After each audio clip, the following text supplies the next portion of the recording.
22-year-old customer service rep, Kimberly Johnson, and her ex-boyfriend, Arthur Spain Jr., are suing Arthur's ex-girlfriend, 22-year-old restaurant manager Tequila Bailey, for vandalism to a Pontiac Grand Am and for the return of belongings.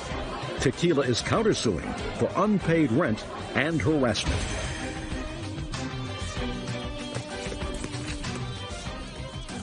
This is case number 7 on the calendar in the matter of Johnson Spain Jr. versus Bailey. Parties have been sworn in. You may be seated. Folks, have a seat, please. Ms. Johnson, you and Mr. Spain live together and have 2 children together. Yes, ma'am. And you are no longer a couple. Yes, ma'am. No, despite the fact that you both appear today as plaintiffs. My understanding of this rather complex case is that when you and Mr. Spain separated, Mr. Spain began a relationship with the defendant, Miss Bailey. And he, in fact, moved in with her. According to you, you tried to maintain a civil relationship with both of them, with Mr. Spain for the benefit of the children, and for Miss Bailey just because. But Miss Bailey was not happy with you for some reason, and it is your claim that she vandalized your car. Is that right? Yes, ma'am. And you are suing her as a co-plaintiff with Mr. Spain, who says that Miss Bailey kept some of his personal property when he moved out of the house because they are no longer together. Miss Bailey says that she did nothing to your car. It's actually you who harassed her, you and Mr. Spain. That it was Mr. Spain who damaged your car. Correct. And that you slashed her tires. You caused her to lose her job. And she wants from you, Mr. Spain, rent for the time that you were living with her. She has a counterclaim. All right. Let's try to put some dates to these facts. Mr. Spain, when did you and Miss Johnson live together? About 2000 and... Maybe I'll ask Miss Johnson. 2. We moved in, it was about July 2003. And how old are your children? My son is 2 and my daughter is 4. And when did Mr. Spain move out? He moved out November 23rd, 2004. Why? Because of our differences. It wasn't working out. When did you move in with Miss Bailey? About the 26th. Of what? Of November. You knew her from before? Yes. From where? School. How come you moved in with Miss Bailey? Because she had asked me to move in with her. No. I mean, did you rent a room from her, or were you living together as a couple? Living together as a couple. So that while you were with Miss Johnson, you were also with Miss Bailey? No. She I mean, it's a short 3 days, sir, you were in somebody else's house. She had called me on the phone talking to her. Yeah. When I came home from work, he was on the phone talking to her. On the 23rd of November? Yes, ma'am. So then he moved out and he was living with Miss Bailey. How long did you stay with Miss Bailey, Mr. Spain? About a month and a half. Is that right, Miss Bailey? He moved in November 23rd. He was arrested January the 4th, so that's the last time he lived with me when he got out of jail. What were you arrested for? Home invasion. Burglary? Nah. What? Well, no, he kicked in the door. Kicked in her door. Yeah, he kicked in my door. You kicked in her door? Where his kids lay their heads at night. Shh. What'd you kick in her door for? Just jealous, and I was really upset what was going on when I was living with her. Well, so you were annoyed with Miss Bailey, so you kicked in Miss Johnson's door? Yes. It's very logical. Getting too old for this job. All right, Miss Johnson, tell me about the vandalism of your car. When did that happen? December the 16th. And you were still living with Miss Bailey, is that right, Mr. Spain? Yes. In between the time that they were together, it's been harassing phone calls. I mean, he would call, he would get me upset, he would get me upset, just arguing over our relationship, whatever. Then she would call, and she would play on the phone, repeatedly call, left threatening messages on my voicemail, and I just got, I mean, of course I've defended myself in the argument too, but I guess she got real upset to the point where she wants to come over to my house, and she'd scratch the car. Well, I want to know, were you home when she scratched the car? Yeah, I was home, but I was asleep. It happened overnight. So you didn't see her scratch the car? No, I didn't see her scratch the car, but I do have a witness with me. Really? Yes, ma'am. I'd like to hear that witness. Tell me your name, please. Monica Dykes. Stikas, did you see on December 16th somebody vandalized Miss Johnson's car? No, I wasn't with her at the time, but I was at her house. I was spending the night at her house, and she was supposed to go get me something to eat. And Who was? Mrs. Bailey. She didn't come back with my food, and I asked her why, and she said because she came in the house with a box cutter, and she said that she had scratched Miss Johnson's car. Well, how do you know Miss Bailey? They were going together. This is my brother. When she came home, she just took out the box cutter and told you? What did she do? No, she had the box cutter in her hand. Walked in the door with the box cutter in her hand? It was in her pocket, and she took it out. Well, tell me about that. I'm curious about that whole moment when she walked into the house with the box cutter in her pocket. When she walked into the house, I was like, well, what happened to the Burger King that you're supposed to bring back? She said, well, Burger King was closed, and I just came back from around Mrs. Johnson's house, and I scratched the car up, and I hope she come around here with some... She's lying. So what did you say to her? Nothing. I didn't say anything after that. She's lying. You didn't say, why would you do that? Well, I asked her why. She said, because she just been harassing me and all this other stuff. Did she tell you what she'd been doing to harass you? She said that Miss Johnson has been calling her house numerous of times. So they were speed dialing each other. Yeah. Thank you. All right, Miss Bailey, now I'll hear from you. Thank you so much. First of all, he moved in my home November 23rd of 2004. He moved out because he went to jail for kicking in her door. I was pregnant at the time with his kid. So when he got out of jail, I no longer want him in my home anymore. So while the process he's been in jail, me and Christina Stovall right here took all of his belongings. I'm not at his claim yet, Miss Bailey. Oh, okay, well, where are we at? I'm keying her car. Oh, keying her car, and he keyed her car, and the night that he got arrested, he came over to my house bragging about keying her car in as well as kicking her door in. Why would I key her car? He kicked the key. I mean, he keyed the car in and kicked the door, and he know he did. I was there. If he's gonna kick her door in, he's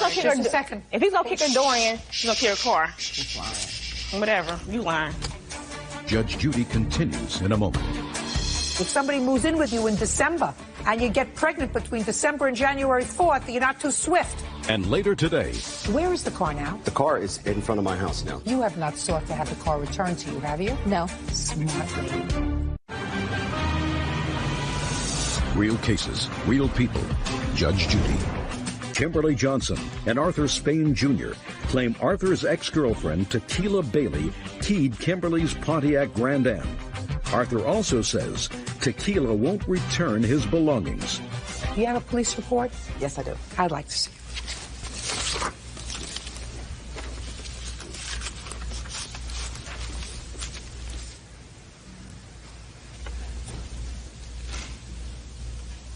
Step up. Tell me your name. Christina Stovall. You said that you were present when Mr. Spain acknowledged that he vandalized Miss Johnson's car? Yes. When was that? January 4th. Tell me about what he said. Me and Tequila and her two sisters were in the living room. He came in through the door. He was sweating, walking around. You could tell he had did something. This is what he said. He said, I keyed in her car, I kicked in her door, and the police is coming. So Tequila said, let's go upstairs and talk about it. Yeah, but the police report... He did it at He did what? He did it at 2 different times. When he keyed in her car a couple days before he kicked in her door. But he came in bragging about both of it. Yeah. No. No. Yeah. He keyed her car. I don't know what he keyed the car in, but the night he got arrested... Listen to me very carefully. Where did you spend Christmas? At my house. Did you see Miss Bailey? I see her every day, all the And time. what about Mr. Spain? Did you see him? Yeah, I see him. Shut up! I used to go to school with him. I So used to go to listen his candy me. store. He Listen knows to who me. I am. Okay. So you know them both, and you saw them between December 16th and January 4th. Is that right? Mm-hmm. Okay. So what you're telling me is on January 4th, he acknowledged keying her car. Because he came in all nervous. All right. But the police report is from December 16th. Why in the world would he come in all nervous and hyper and confess to something that he had done on December 16th? He already confessed to me a long time ago about it. Because he was scared. He was bragging. Sit down. Okay. Good. Very good. No, I believe that he kicked in her door, but on December 16th, I believe her when she says that you went out to get her some Burger King and you came back and you keyed her car. Nah. Yeah, no. Nah. Okay, now, what stuff do you claim that you left at Miss Bailey's home? Radio, TVs, CDs, DVDs, weights. Where's all his stuff? We took 2 trips to her mom and his mom's house, and he knows and she knows. As a matter of fact, I had Matt come get the guns that was in my house. They don't have any permits for. What kind of guns? Sawed-offs. BB guns. Sawed-offs. Who is this gentleman? That's my friend. What does he have to do with this case? His weights are in her house. He helped haul her belongings stuff over over to there. her house. And we hauled it right back. And I don't know what your father did with him, but we hauled it right back. A few baskets over to his house. This is when he was locked up. TV returned? No. And Everything she was brought returned. me my shoes, and she brought my shoes, a box full of my shoes, and my mocha control was in the box. What kind of television did he bring to your house? Look at me directly. Don't look at the floor. I'm looking at you. I don't know exactly what kind of television was. It was a little black box television. Where is it? At his mom's house. Me and her took 2 trips to Hallville, Indiana, to give him their stuff. But he got locked up from my house. I got a letter in my mail from my landlord saying that if they find him or anything of his in my house again, I will be in court for eviction because he was not on my lease. So I quickly took all his stuff to his mother's house. All his stuff. He knows it. She is lying. Now, Miss Bailey, what I want you to do is I want you to tell me about your counterclaim. You think that Mr. Spain should pay you for rent? Yes. What kind of contract did you have with him for your We didn't rent? have anything written down, signed, because when you're supposed to be having a relationship, you don't do that. But we have verbal. You're going to pay half on everything.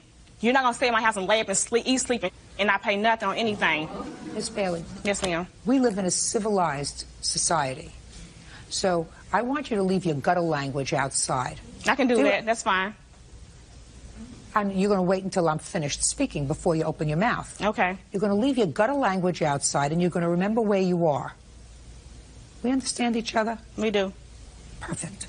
Kimberly Johnson and Arthur Spain Jr. claim Arthur's ex-girlfriend, Tequila Bailey, keyed Kimberly's Pontiac Grand Am. Arthur also says Tequila won't return his belongings. I believe that after he moved out, you wanted money, but I don't believe you had an agreement with him to pay you half of everything. Somebody can't stay with me. Listen to me. Next. First of all, my tires were slashed. I couldn't get to work. I had to call in to get my car fixed. Second of all, they're playing my phone. He's coming to my job, my new job and my old job, harassing on me on my job. Well, just a second. What did he say when he came to your job? I broke up with him. He wants to be with me. He loves me. He wants to be a family. Let's make it work. I don't want to be with you. I want to be a family. Go raise your 2 kids with Kimberly. Just a second. I don't understand you. What do you mean? You're talking too fast. I talk fast all the time. I know. He wants to be with me. So he came to you telling you that he wanted to be with you, he wanted to be a family. Making a scene. Yeah, making a scene at work. He wanted to be with me. And that's why you got fired. That, and I had to call in because I was pregnant with his child, and while he was in jail. I couldn't work. I was sick. I mean, you think that he's responsible for you? Yeah, he helped me make the baby. Yeah. What? He helped make the baby. Yeah, he's responsible. That's not a lawsuit. It is mine. It's not one that I'm going to hear. That's fine, Miss Judge Judy. It's not one that I'm going to hear. How many children do you have? I have 1. Okay, so you know how babies are made, right? I do. If you don't want to have the baby, then what you do is you take precautions so that you don't have a baby. If somebody moves in with you in December and you get pregnant between December and January 4th, you're not too swift. Right. Can I see pictures of your car? Yes. Yeah, Your Honor, she scratched the whole driver's side, and she also... Can I just see the pictures of the car? My boyfriend.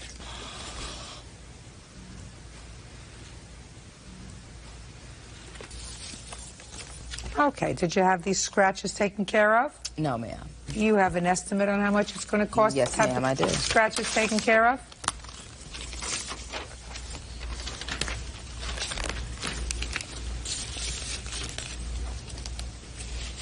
That's a reasonable estimate. Listen, there is no question in my mind that the 2 of you women behaved badly towards each other, right? Right. I think Mr. Spain behaved badly, too. Listen, Miss Bailey, don't get in between people. It's always a very bad idea. If someone has a fight with his wife, woman, girlfriend, whatever it is, and if you take him in the day that he had a fight, and then if you make a baby with him, that makes you a smart woman who's not acting too smart, or a stupid woman who's not acting too smart? I don't know which one you are. I was stupid. But whoever you are, you owe her $600 to have a car painted. Judgment for the plaintiff in the amount of $600. Your counterclaim's dismissed. That's all. Thank you. Parties are excused. You may step out. I ain't even mad, though. That's the whole thing. I ain't even mad. I'm cool. I'm cool. She's a liar. She's crazy. She needs some mental health. I don't need anything from any one of them. And I'm still strong, still on my own 2 feet. That's the devil right there. Thing is, I got fists. Come on, bring it, because I'm ready. Straight up, I'm ready. The girl's crazy. And you seen it in there. She crazy. And now the next case. All parties in the matter of Ford versus Tarrant. Step forward, please. Barber Glenn Ford is suing his former lover, office technician Elizabeth Tarrant, for the balance on a 1988 Toyota Celica he bought for her daughter. Mr. Ford, it is your claim that Miss Tarrant, with whom you were briefly involved, owes you money for a car that you purchased for her daughter, and for impound fees later when the car was impounded because her daughter didn't have a driver's license. Ms. Tarrant indicates that both of those things were gifts, and you did not seek any money until after she decided she no longer wanted to be involved in a committed relationship with you. Is that what this case is about? Yes. Fine. Where is the car now? The car is in front of my house now. You have not sought to have the car returned to you, have you? No. Smart lady. Mr. Ford, can you explain to me why this is a relatively new purchase? According to your complaint, the car was purchased for her daughter sometime in February, correct? In March. So it was driven by her for a relatively short period of time. Why don't you just sell it? The reason why I don't want to sell it, because I'm really not in this business of selling car. I had purchased the car for Elizabeth because she needed a car for her daughter. And it was an understanding, a mutual understanding between us two, and a contract that we had, which she didn't sign. Well, then I'm not interested in it, sir. My question to you is a very practical one. This is a relationship that clearly was not going anywhere. The only nexus tie that you had to each other was this car. You got the car back, and I understand that you're not in the car business, but I don't know what your losses are. Well, the car was impound, and she had agreed to pay me for the impound fees. I had to get the car out of impound, and the only way that I was able to get the car out of impound was that her daughter had to have a driver's license, so they could release the car to me from out of impound. I took her daughter to get a driver's license, and she had a driver's license, and I went to pick up the car from the impound. I incurred losses there. Now, she agreed that she would pay for these losses that I had incurred. You mean for the impound fees? For the impound, yes. That's not unreasonable. What do you do for a living, Mr. Ford? I'm a barber. Is it your own business? Yes, it is. Then you're a businessman, Mr. Ford, and you appear to be an intelligent person. Right? You may not know a lot about cars. I don't know a lot about cars either. But I know that if I had a piece of property in my possession, in this case a car, and I had the title to it, which you do at this point because she signed it over to you, before I would bring her to court, I would put an ad in the paper, a sign in the window, and I would say I'm going to sell this car and see what I get for it. And then you won't be out any money unless you just wanted to bust her chops. So, Mr. Ford, before you come to court, go sell the car and see if you come up with a shortfall on the money you laid out. Do we understand each other? Yes, Your Honor. Perfect. Goodbye. Parties are excused. You may step out.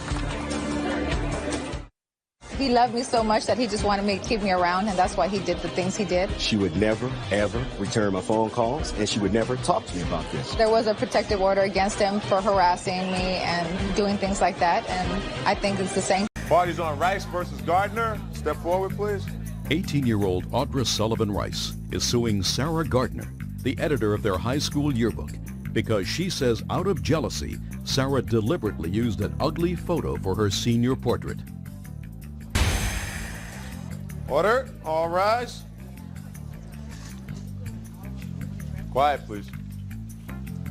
Now, this is case number 268 on the calendar in the matter of Rice versus Gardner. Parties have been sworn in, Judge. You may be seated. Have a seat, please, sir. You graduated from high school. Correct. You were in charge of the high school yearbook. Correct. The senior section. Where they put all the pictures of the seniors, and underneath it, you know, most likely to succeed, most likely to have 10 children before 30th birthday, those little things, right? And Miss Rice, you claim in this lawsuit, where you're asking for $3,500, that the defendant caused a very ugly picture of you to be placed in the yearbook not the picture you had selected. Correct. And that's because the two of you had some sort of a history together. Correct. So tell me about it. She disliked me due to my relationship with her now ex-boyfriend, who's my witness. And she was very jealous, and this is a very malicious and dishonest thing to do. And let me see the picture that she put of you in the yearbook. This is the picture that was supposed to be in there, and if you notice, it says yearbook selection on the back. And I verified that with the photography studio. No, that's not such a bad picture in there. My eyes are half shut. It's not the point that it's like a horrible picture. It's the point that everybody that turns to that picture is going to see me and remember me as that. And that's not what I want. And that wasn't what I asked for. Well, first of all, I'm glad that I looked at it because I was really picturing something that looked like Quasimodo based upon what you wrote in your complaint. I mean, you're a very pretty young lady. It would be very hard to make you look ugly. I want to tell you something. The truth of the matter is, I sort of like this one better than this one, but that's just my own personal taste. Let's find out what the defense is for putting the picture that she had not selected in the yearbook, Miss Gardner. Okay. There's about 300 senior pictures that were in my charge. What was supposed to happen is that seniors were supposed to specify which picture they wanted in the yearbook. Show her the back of that picture. Either they were to call their photo company. No. Right. She did that. She did everything she was supposed to do. Miss Gardner, I want you to look at me and tell me whether, when you selected that picture for her, did you get a stack of them from the photographer? Yes, we got a whole box of envelopes. Okay. That you took any special care in selecting her picture? No. There were 3 other individuals that worked with me the first day. Turi, who is my witness, worked with me on the first day, and then there were 2 other individuals who helped me. You worked with her? Yes. Step up here. And what we did is that the seniors that did specify which picture they wanted, She did that. Right. The numbers that did indicate, we pulled those pictures. And Hers then, did. And then the 3/4 of the seniors who did not specify, we were advised by Mr. Sonamaker to pick the top photo from each envelope. Okay, but she picked which photo she wanted. It's on the back of her photo, that's the one she picked. If Mr. Sonamaker had a meeting with her and she specified, he did not let me know. We did divide up the pictures between me and the other 3 individuals that worked with me, and since we were working very fast, no, I don't know who handled Audra's picture. Do you remember who handled her picture? No, I going through, it takes you about 2 minutes to do each one, and you don't even look at their names really. You just look to see if the barcode was there. And now, Miss Rice, other than the fact that you have a history with Miss Gardner over you. Correct. In which... What other evidence do you have that she purposely picked the wrong picture to put in your yearbook? Okay, this is what here we go. The process I went through. I know the process you went through. You picked the right picture. You put the right thing on the back. Just tell me what proof you have that she purposely selected the wrong picture. Do you know? Yes, ma'am. Sure. Just a minute. Your Honor, on the last day of school, she was pestering me to get me to sign her yearbook. Who was? Miss Gardner. And she said that, "Do you see Audra's picture?" And I said, "Yeah." And she laughed hysterically as if to say that she did it herself. She said, "Ha ha ha, did you see how funny it looked?" So she just laughed and said, "Did you see her picture?" Don't tell me as if yours in your mind. What she said was, "Did you see Audra's picture?" And she laughed. Yes, Your Honor. Did you do that? No, I did not. I would like to add that... Just a minute. Okay, sorry. Sure you did. Sure you did. That's exactly what you said to him. Don't give me a lot of baloney. Can I please add something? Add it. Okay, I did not say that to him. I do feel that... What did you say to him? I'm not interested in what you feel. What did you say to him? Actually, from what I remember, there was a lot of goofing off. There was other people there. Jacob did run into a fellow who did want to fight him. What do you remember about the picture? What do I remember about the picture? About the conversation about the picture. There was no conversation about a picture. I feel that he's not a credible witness. I do have a restraining order against this gentleman. You do? Yes. Can I see right it? Here. I also have notes that she wrote displaying her disgust for Audra. This is going to be a quote directly from Sarah. I saw Audra at lunch, and if it weren't for my heavy bag and a cigarette, her ass would have been down. She continues to say about how upset she is, and then she says, I don't really mind. It's not you that I care about and don't want to hurt, it's them. Let me see the restraining order. Curious about this. He looks like butter would melt in his mouth, right?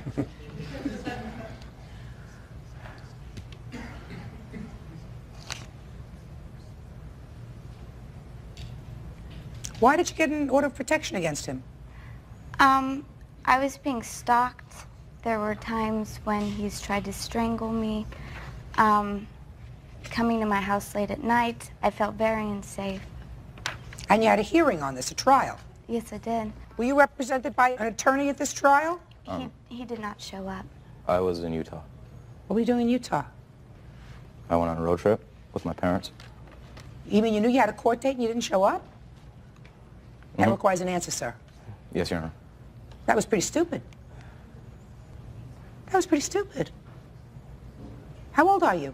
18. Did you tell your parents you had a court date? Yeah, when we were in Utah.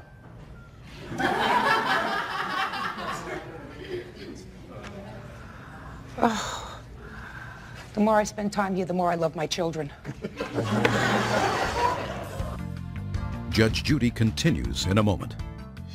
I believe, no matter what you tell me, that you selected a picture of her different from the one that she had selected just to give her an old zinger. And later today. Well, he didn't give us much of a chance really to get out of the way. He used his car as a battering ram. Real cases, real people. Judge Judy. 18-year-old Audra Sullivan Rice is suing her classmate and editor of their high school yearbook, Sarah Gardner, claiming Sarah deliberately selected an ugly photo for her senior portrait. Sarah claims it wasn't her job to pick the photos. The picture of you in the yearbook isn't terrible. As a matter of fact, I think I like it a little bit better than the one you selected. I do, however, think that there was some design to get that picture in there. It just seems too coincidental to me that she's in charge of the yearbook, she can't stand you, you pick a picture and a different picture goes in there, right?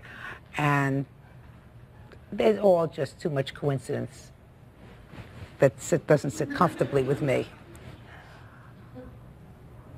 But if she picked the wrong picture, truth of the matter is, I think she picked a better one. So I don't think you should be that discouraged. Okay. And Miss Gardner, there's a certain thing about misusing your authority. If anything, you should have been far more careful about selecting her picture as making sure it was the right picture. Right, but there was no specification. Oh, yes, there was. You keep saying there was no specification, and I'm telling you. There were a lot of seniors who did come to my attention that they did specifically pick a picture, and then they Look at the back of the picture. Would you hands on the picture? I don't want them to touch each other. Right? What does that say back there? Actually, I did not I didn't ask you what you see. I asked you what it said back there. Yearbook selection. Okay. Bottom line is, I believe, no matter what you tell me, that you selected a picture of her different from the one that she had selected just to give her an old zinger. The fact that you happen to have picked one that wasn't terrible and that I really think is much nicer is really not the issue. It's not, you're not damaged $3,500 worth, madam. What I wanted to You're not do, damaged $3,000 by this photograph. You damaged maybe a lesson. So what's a lesson? Lesson is $100, Bird. That's good. $100 for the plaintiff, that's all. Parties are excused. You may step out.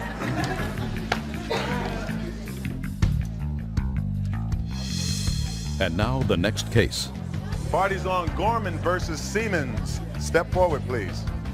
Mike Gorman says, while attempting to retrieve a package during a UPS strike, picketer Don Siemens pounded his sign on the hood of his car, causing severe damage.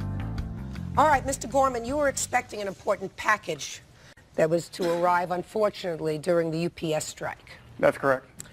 And you had to go and pick that package up at the warehouse, correct? Yes. Your complaint alleges that when you went there, the defendant was one of the strikers, he was online, and he damaged your car. That's correct. You want to tell me what happened, please? Yes, actually, I made arrangements to have the package shipped to me by FedEx because of... Listen, sir, I got other cases to do today. I understand. At some point, you had to go and pick up your package at the UPS warehouse. That's correct. You're in your car. I'm in my car. And you're driving there. Yes. And what do you see? The strikers were blocking the returning trucks, and I circled the block numerous times until the police finally arrived. I went in with the returning trucks, picked up my package, and when I left, I knew it was going to be trouble. And several of the strikers were marching very close and impeding my exit. And they started jumping on the front of my car and on the trunk. They were pounding on the windows, cursing at me, chanting slogans.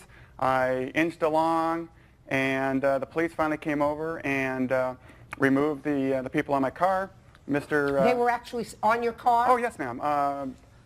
At least 8 of them. Okay. On the front and the back.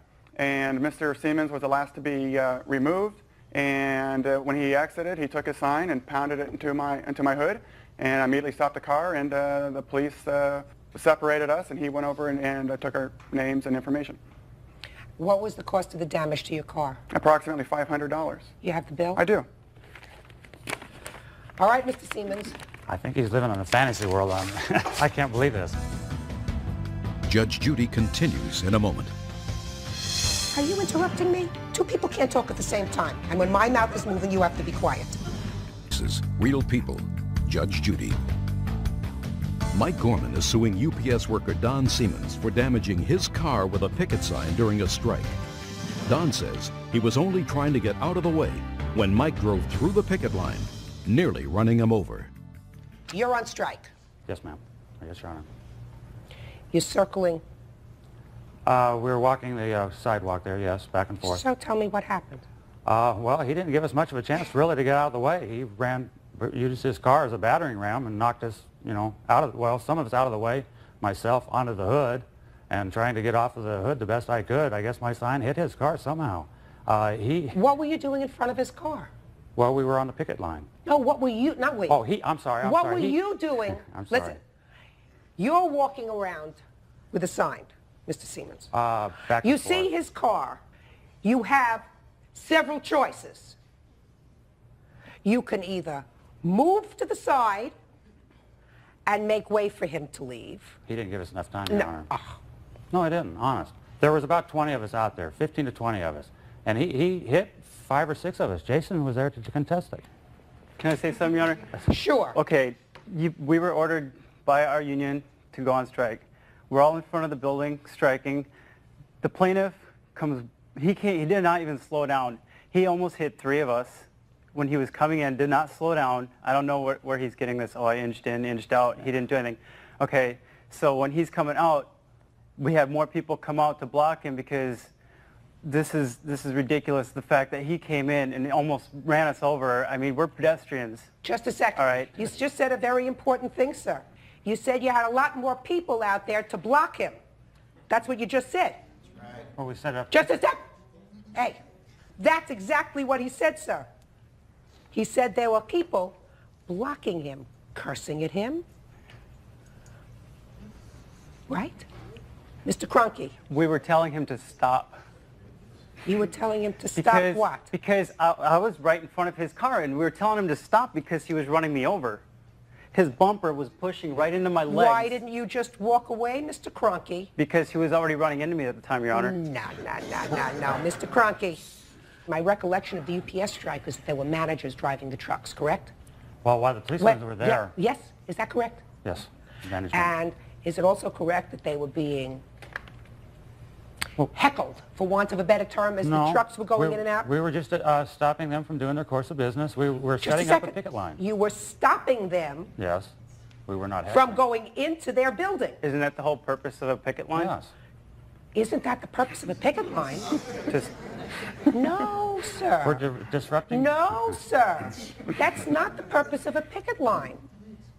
Let me ask you this question, sir. Do you believe that if this gentleman was going to pick up his package and he had a clear path to go He into... didn't have a clear path, Your Honor. Are you interrupting me? Two people can't talk at the same time. And when my mouth is moving, you have to be quiet. Do you think that if this man, who was doing nothing more than going to pick up his package, got there, saw your picket line, and there was a path for him to go in, pick up his package, and come out, we would be standing here today? No. He went in about 30 miles an hour also into the driveway. And on the way out, there were more pickets for him to go through. There were, what right does that give him to run into us, Your Honor? I don't believe, sir, that he ran into you. I believe that you were blocking him. Why- That's what he just said. They brought out a whole bunch of other people to block him. I believe That's at the what time your I was a witness just said to pedestrian me, and Mr. Siemens. We walked back and forth the street. That's what a picket line's for. I believe at the time I was a pedestrian and an automobile hit me. Yeah, Is there something right with that? That's what you believe? Yeah, what right That's what you believe? How many people were out there on the picket line by the time he came out? Approximately 20. Okay, so there are 20 people, and he's one person in his car. Do you think that that's intimidating with people yelling and screaming and cursing? You think that that's intimidating? You can't tell me that you weren't yelling at the people who were going into... No, ma'am. Mr. Siemens. We were not yelling. He wasn't there for any other purpose than to pick up his package. We had no And run over a few people. That's all right. Well, run I don't over see a how few that gives him people. the right to run over, to hit us. Judge Judy is ready to rule. You have no right to inhibit him from going to pick up his package in any way. What if it contains insulin for his baby that he needed? You didn't give a damn. It didn't make any difference. What was in this package? Excuse me. It could have been penicillin, it could have been a heart transplant, it could have been anything else. The fact that it was, what was it, computer equipment or something? It was an item I needed for my business. Your business was impeding business as usual for UPS. That's a legitimate thing to do as far as a strike is concerned, letting people know you're on strike, that you have a grievance. He's an individual citizen and he has a right to go and pick up his property. And if he chooses to go through your picket line, he chooses to do that. That's his choice. And you have no right to impede that. You owe him $461.85, which was the cost to fix his car. That's all. Parties are excused. You may step out. Out the back door to your right, please. Judge Judy continues. Sandoval versus Gentry. Step forward, please. 25-year-old Rich Sandoval says his former girlfriend, Sandy Gentry, 23, falsely led him to believe that he was the father of her child. When he discovered he was not the father, he filed a $5,000 suit claiming emotional distress. Order. All rise.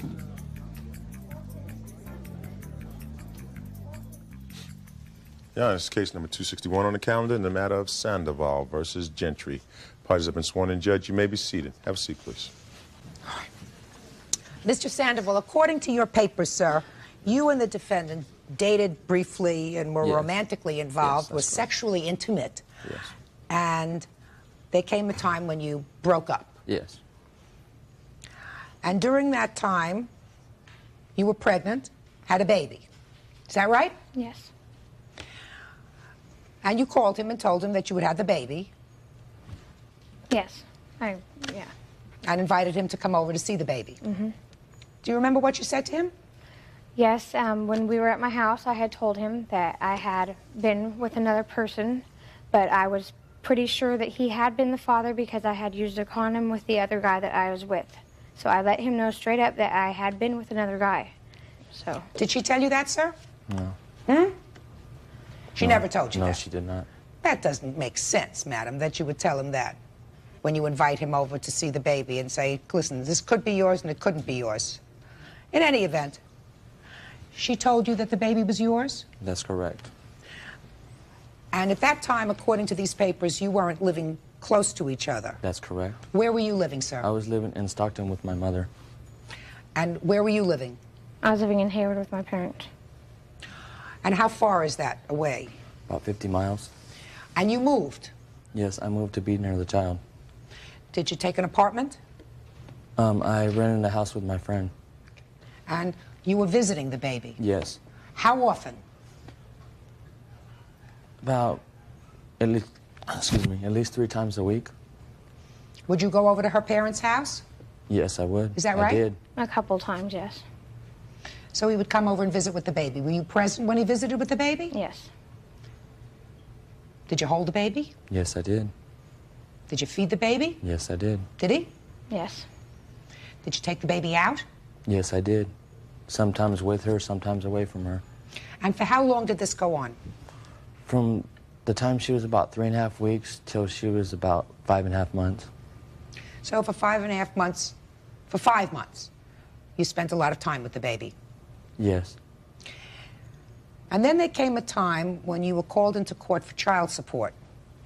No, that's not true. What happened? I initiated court proceedings against her because she would not give me any access to the child whatsoever. Well, what happened that stopped this free flow of visitation that you had? We began having problems arguing over money and things because she didn't think that I was trying hard enough to look for work. So you were arguing over something? Yes. Did there come a time when you told him that he wasn't to see the baby anymore? Yes, he was harassing me at work. He kept calling me. I told him not to call me in case of an emergency. He called me anyway, over and over again. What would he call you about? What are you doing? I'm at work. I'm working, you know? Yes. And I said, you know, just please call me, you know, if there's an emergency, and he would call me just any time. Well, what did that have to do with the baby? And then he would go over the babysitter's house. You know, she asked him to call first. He wouldn't call first. He just started showing up over there. It's just, it's just a bunch of things that just came down to it. I don't... So you told him that he couldn't see the baby anymore. Is that right? Mm-hmm. So you went to court. Yes, I did. And when you went to court, you had a blood test. Yes, and it excluded me. And the blood test said that you could not possibly be the biological father of this child. That's correct. And then what happened, sir? Because that's not the only thing that you're suing her for, the fact that she misled you. I got served papers at my aunt's house in March, on March 20th, and I received the papers by April. And that was the state calling you into court for child support. Correct. Because you had listed his name as the father. And the welfare department, they have you put down... No, listen to me. Just answer my question. Yes. You had listed his name as the father. And the other guy also. They have you put down whoever the father could be on a child support paper. And so, you know, you put down both of them and they go from there. So you were called into court again, sir? Yes. And I was told that they would start detaching my wages, taking my taxes. And I sent them copies of this paternity test, and, I mean, they wouldn't hear it. They said because there was 2 parties that took the test that I had to resubmit it again. So you took the test again? Yes, I did. And it again excluded you? Yes, correct. Did you have to pay for the blood test? The second one? No, I did not. Did you have to pay for the first one? Yes, I did. How much did you have to pay for the first one? I believe it was $440. Did you have to pay for a lawyer?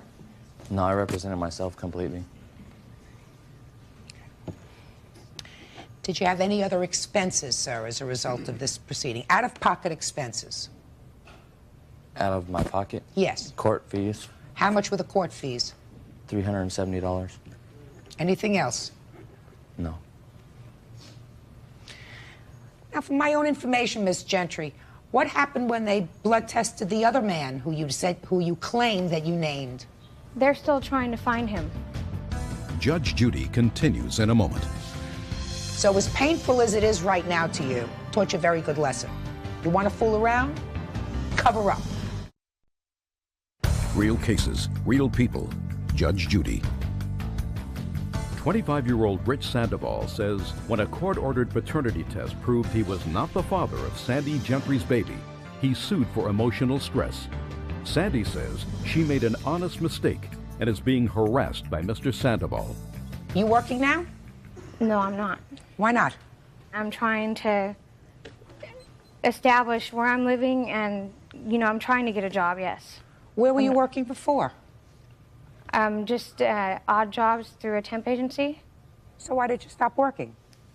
Because I just couldn't handle it anymore. I couldn't handle him. He came to my work, or someone came to my work, and I just couldn't take the harassment anymore. What harassment? From him. And I just couldn't take it anymore. What was going on? Well, explain to me what was going on, Miss Gentry. I don't understand what was going on. Well, it's just he would harass me, and he would... That's a conclusion. How did he harass you? He would call me, he would threaten me. How did he threaten you? He threatened me and my friend over the phone. What did he say, madam?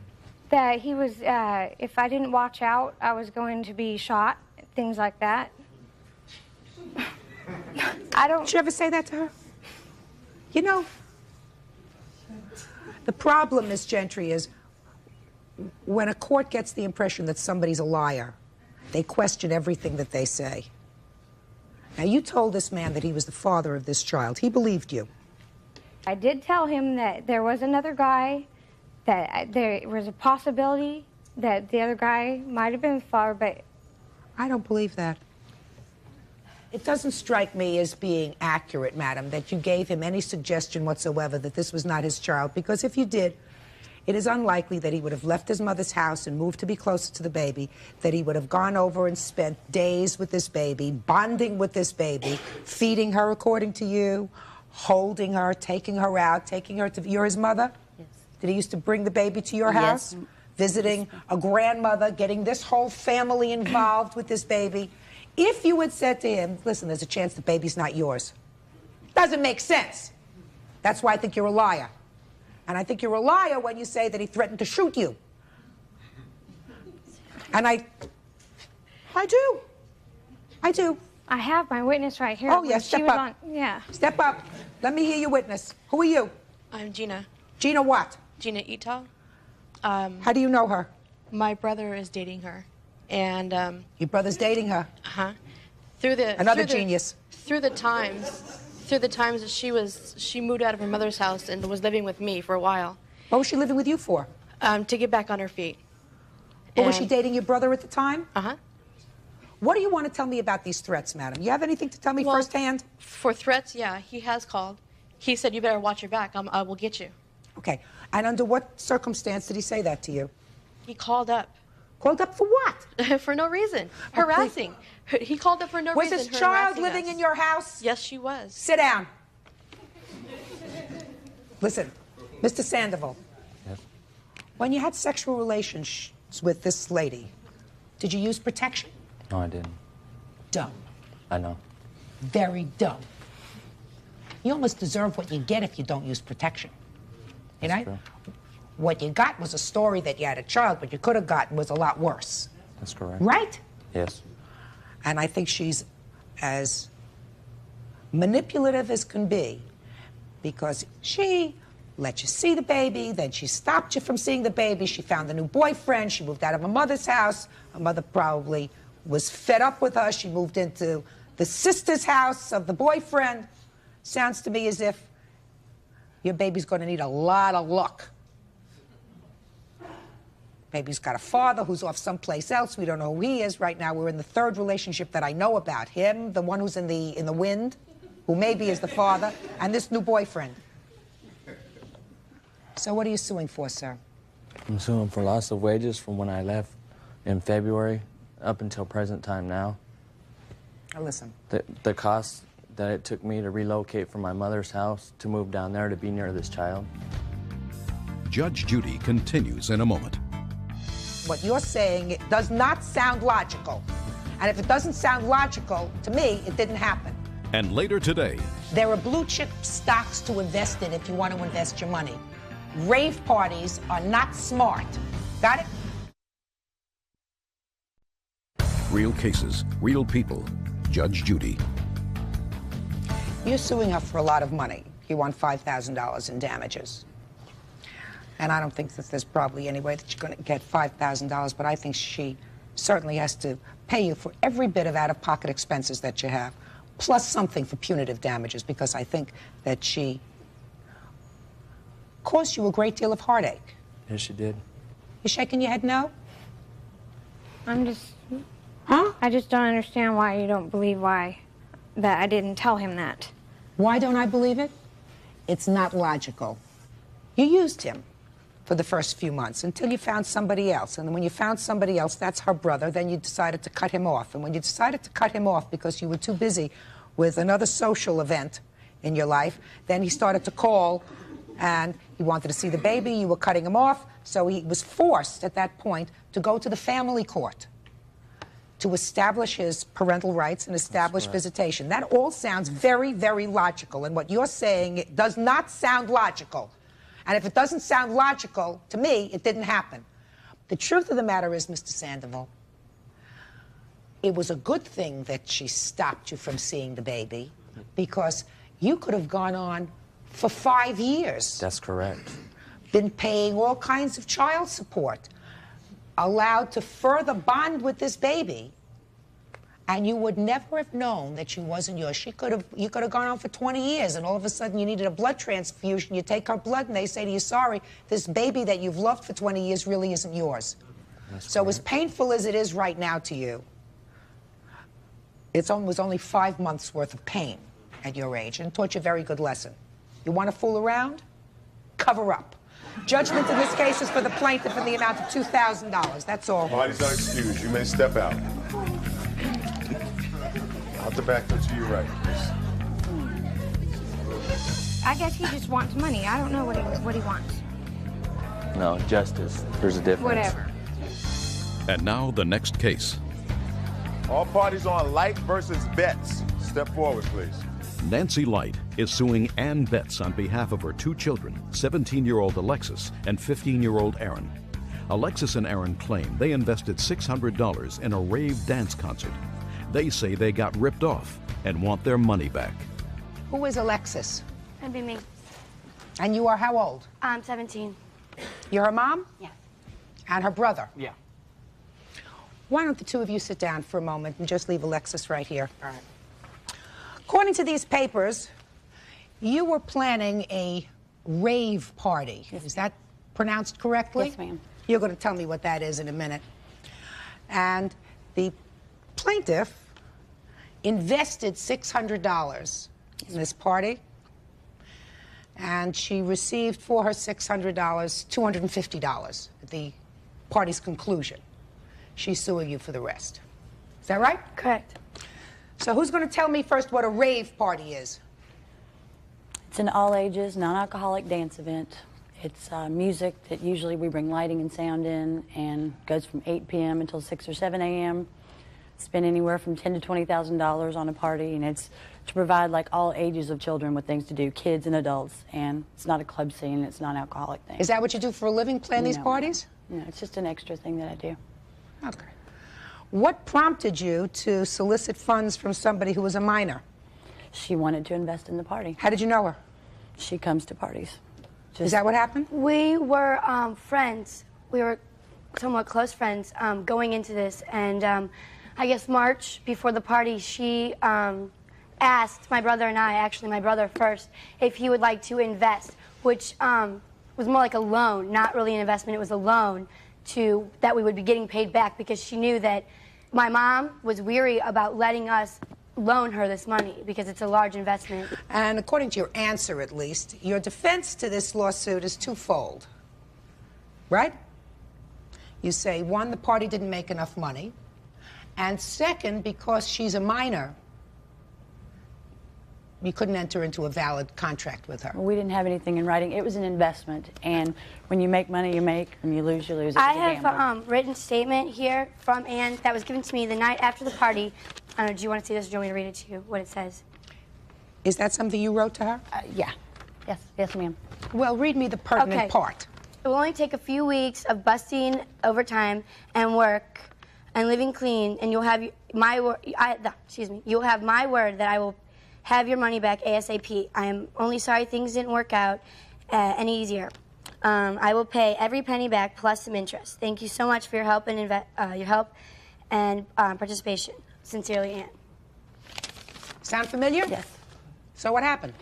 Well, the other guy who was involved in the party stole about $3,000 from the party, and I was forced to pay back all the investment, which was like, he didn't pay any of it back, and I've paid all of it back but about $200. And since this has been written, I only owe them $200 now. There's another $150 that, of course, wasn't receipted, but she knows that I gave it to her after the last event. Yeah, she did. So that all she owes you now is $200? Yeah. All right. Judge Judy is ready to rule.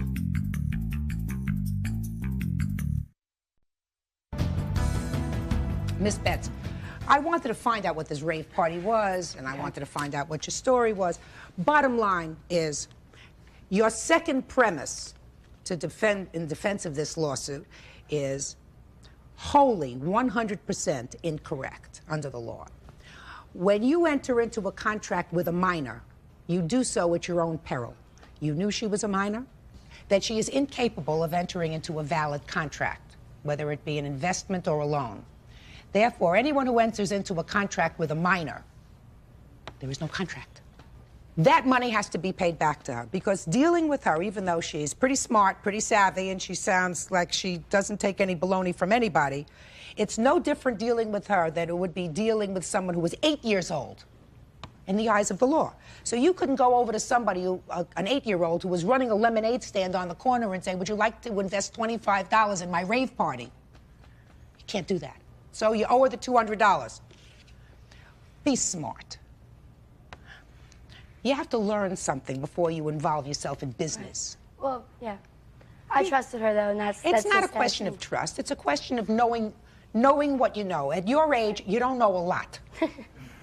Right? Right. You don't know a lot. You don't know a lot about business. You don't know a lot about people. Your mother probably does. But you don't. She does.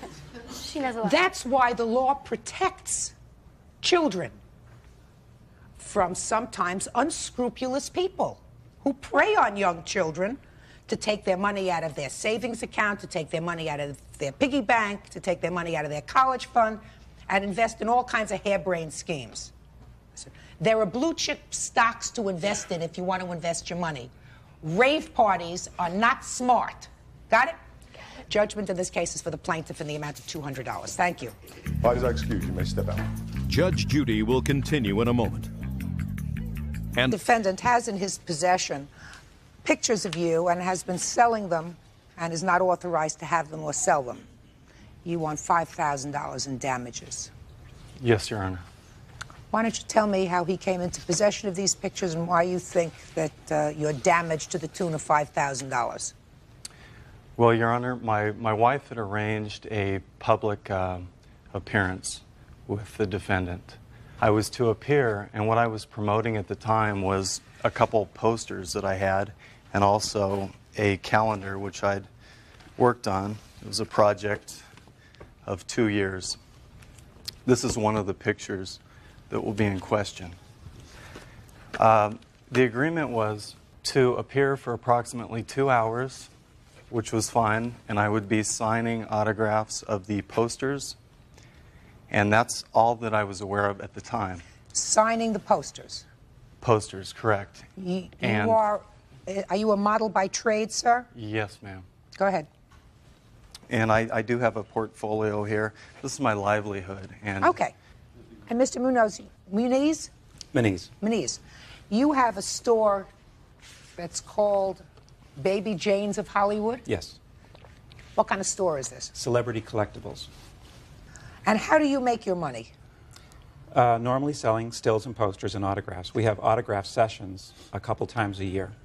And is this one of those autograph sessions that Yes. he arranged for? Mrs. Bazzini came to us to carry his posters, and she wanted to sell us all the posters. We don't normally stock non-movie posters. So what we agreed with her was we would give him 100% of the money for the poster sales as long as he would sign the other photographs that we had, which were from a Playgirl layout from 1985. He was Man of the Year. But we asked if she could supply us with another photo that was current and that he had clothes on. that we could use with the press and that he could sign at the event. How many photographs were you supposed to get for you to sell in exchange for letting him come in and sign his posters and sell them? We printed 50 of each image. There are 3 images.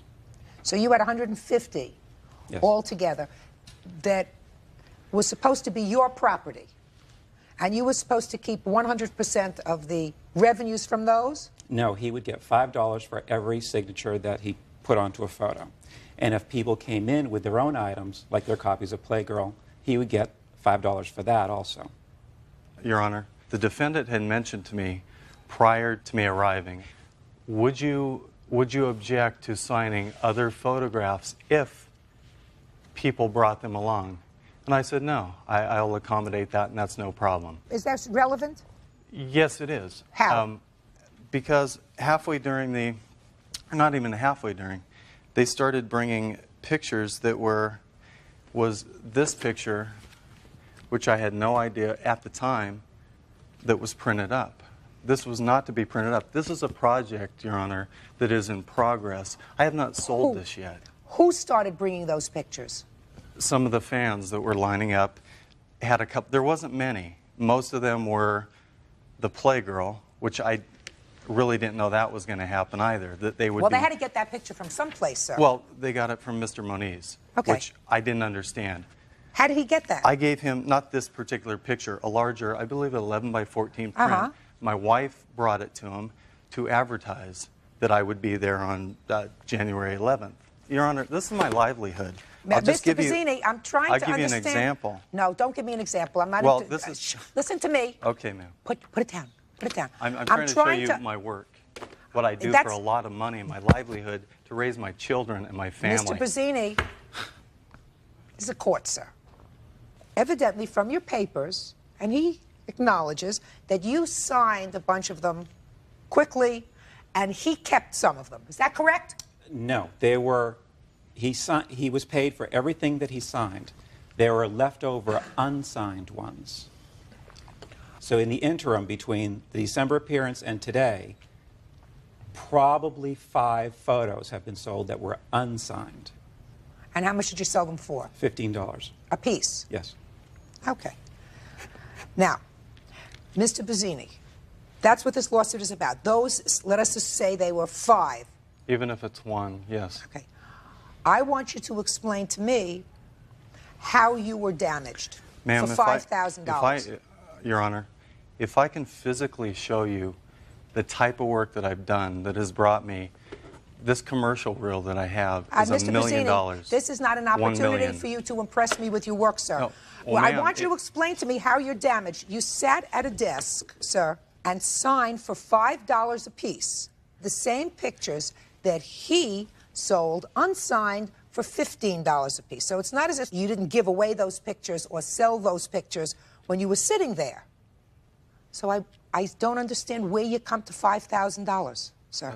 Ma'am, when I have a letter here, if you will, from my agent that explains what I make per image. My agreement with Mr. Moniz was entirely to promote something. Correct? It was. Just a minute, Mr. Bazzini, you're not following me. This is not a situation where they're invading your privacy, that they're using unauthorized pictures of you, that they're doing something in an underhanded fashion.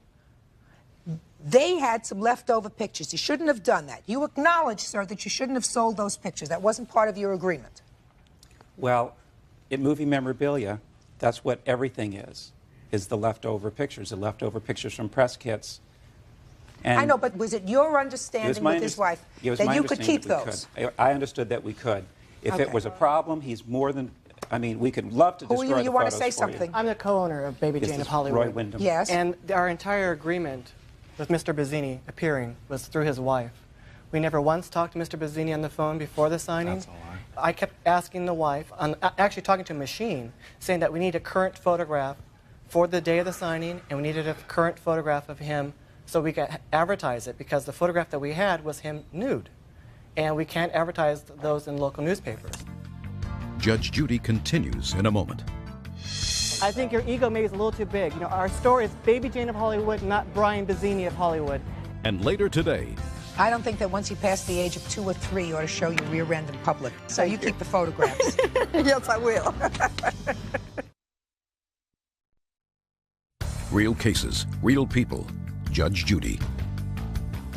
34-year-old model Brian Buzzini is suing the owner of Baby Jane's of Hollywood, Charles Muniz, for selling unauthorized photographs.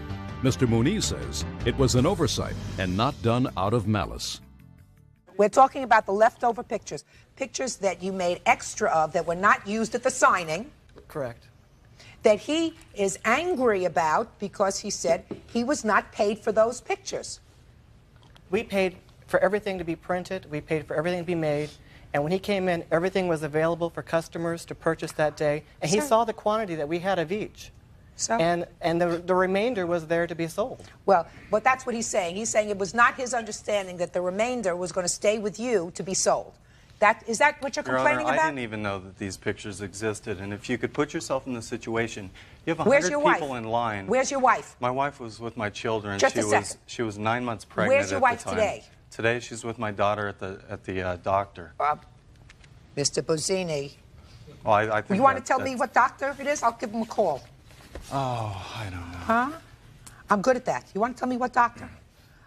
Your wife was there, and your wife was the one who negotiated with these people what they were supposed to do. We haven't. Why don't you sit down? I have a picture here that he signed. This is a photograph that he's complaining about. They autographed to me the day of the signing, so he knew that we had available in the store. He knew they were sold. Your Honor, after the he wrote fact, on there, I'm sitting there with 100 people in the line. hospitality. Sit down, sir. Your We're Honor, reaching a point, sir, I where have I'm getting frustrated because I'm getting frustrated also. I have 100 people in line. I can't stop it. I'll look like a damn prima donna. Pardon me. I look like a prima donna. I mean, what am I supposed to do? These pictures are starting to come.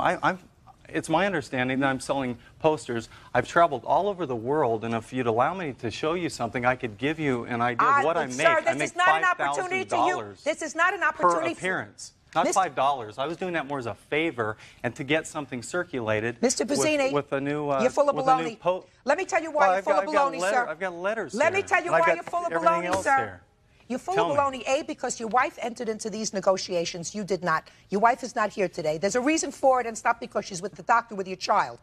2, you still haven't told me today why you believe you're entitled to $5,000. Your complaint is that he sold the pictures without your autograph, 5 of them, and you say that you're damaged to the tune of $5,000 when you sat there yourself and signed the same pictures for $5 a piece. Can I clarify something? Go ahead. I questioned it the first time this picture was presented to me to sign. I said, this is a project. I don't want this picture out. That's like revealing the cover of your book to the public before people see it.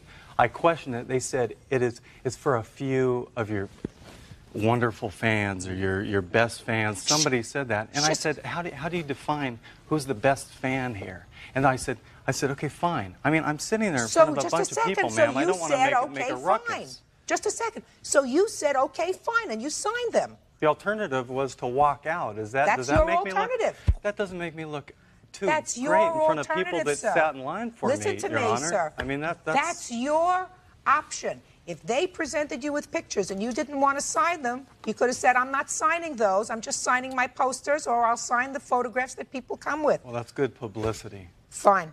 You sold 5 pictures of him? Yes. And you sold them for $15 a piece? Yes.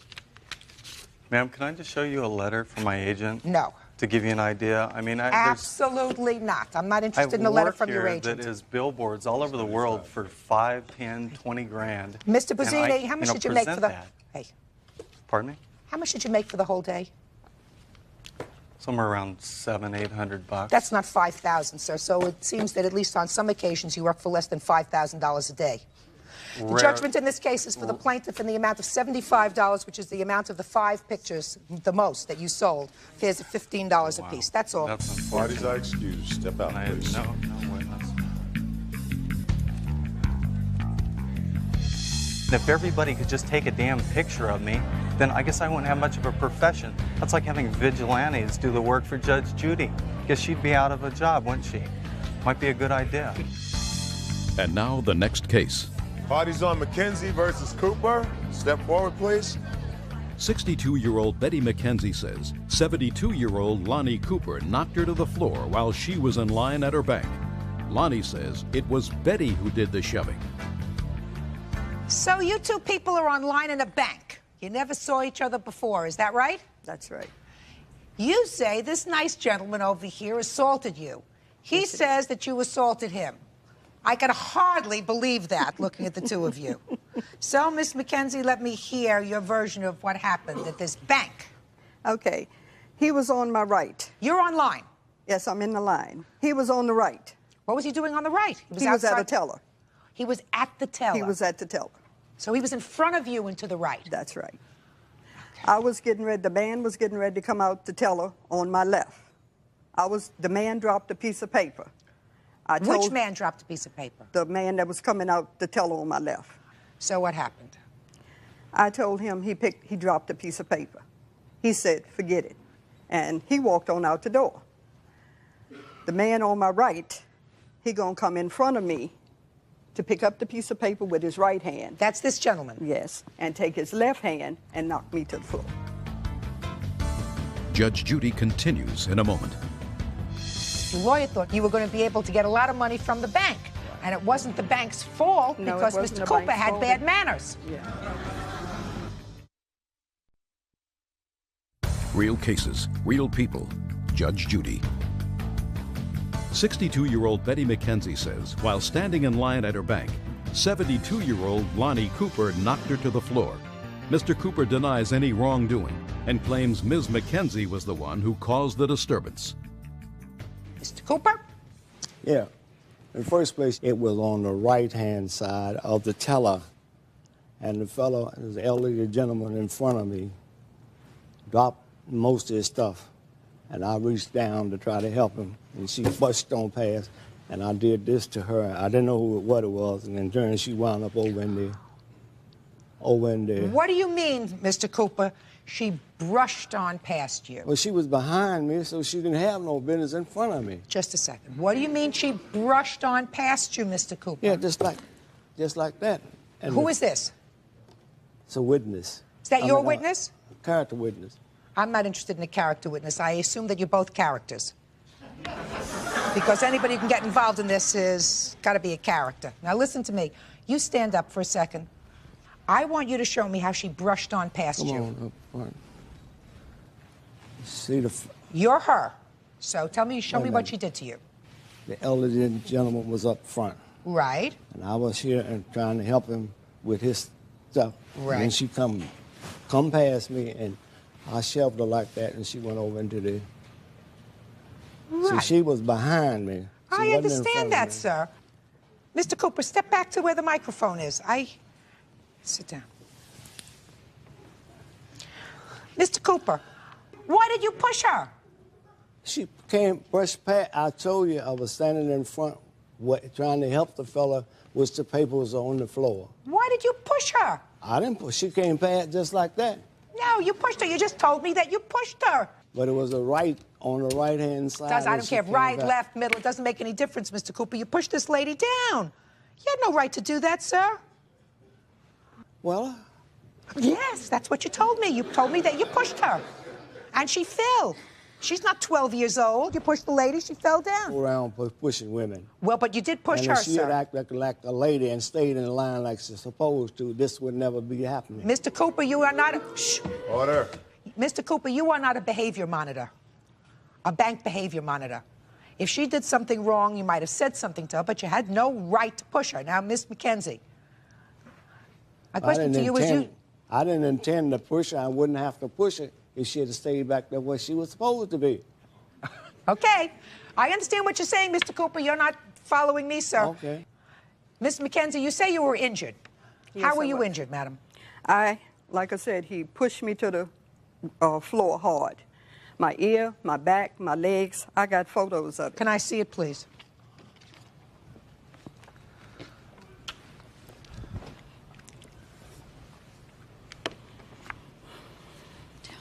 Ooh, that's a nasty. That's just between you and me, okay? Do you have doctor's reports? Yes, I do. May I see them, please? I don't think that once you pass the age of 2 or 3, you ought to show your rear end in public. I mean, that's a... So you keep the photographs. Yes, I will. How will she get past me if I'm in front of her? Mr. Cooper, stop being a nudnik. Judge Judy is ready to rule. You had medical bills of $2,645? That's one of them. When did this incident occur? What date? The 4th of March.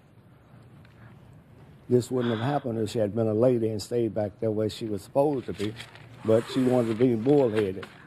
Mr. Cooper, she has a lot of medical bills here, and you did the wrong thing. You have medical bills that are about $3,000, $4,000. Were any of them reimbursed by your insurance? No. Why not? I had got a lawyer at first, but he had thought it was the bank. And then when he found out it wasn't the bank, then I Then he had to take dropped it on my... Yes. Don't you have medical insurance? I had Medicaid. Did you submit these bills to Medicaid? No, well, my doctor had told me not to do that. Your doctor told you not to do that because your lawyer thought he was going to be able to work up a big medical bill so that you were going to be able to get a lot of money from the bank. Right. And it wasn't the bank's fault because Mr. Cooper had bad manners. Yeah. But I think, Mr. Cooper, that what you did to this lady was wrong, and she suffered for months as a result of your pushing her. She's suing for $5,000. That's what I'm giving her, $5,000, judgment for the plaintiff. That's all. Parties are excused. You may step out. Thank you. Out the back door to your right, please. Judge Judy continues in a moment. And on the next Judge Judy. Teeters, Holman versus Slatter. Step forward, please. 25-year-old Cammie Holman says 24-year-old vacuum salesman Jeffrey Slater swept her off her feet, conning her and her mother, Lois Teeters, out of thousands of dollars. Jeffrey says after he and Cammie split up, she began harassing him for money. Order. All rise. This is number 252 on the calendar in the matter of Teeters, Holman versus Slatter. Parties have been sworn in, Judge. You may be seated. Who's Mrs. Teeters? Is that you? Miss Holman? Ma'am. Mother and daughter. Former live-in boyfriend. Correct. I have 2 complaints here, and according to both complaints, at some point you met him and he moved into your house. Your house. And did you move in there with your child, sir? Yes. You have a daughter? Yes. How old is she? 3. You have custody of her?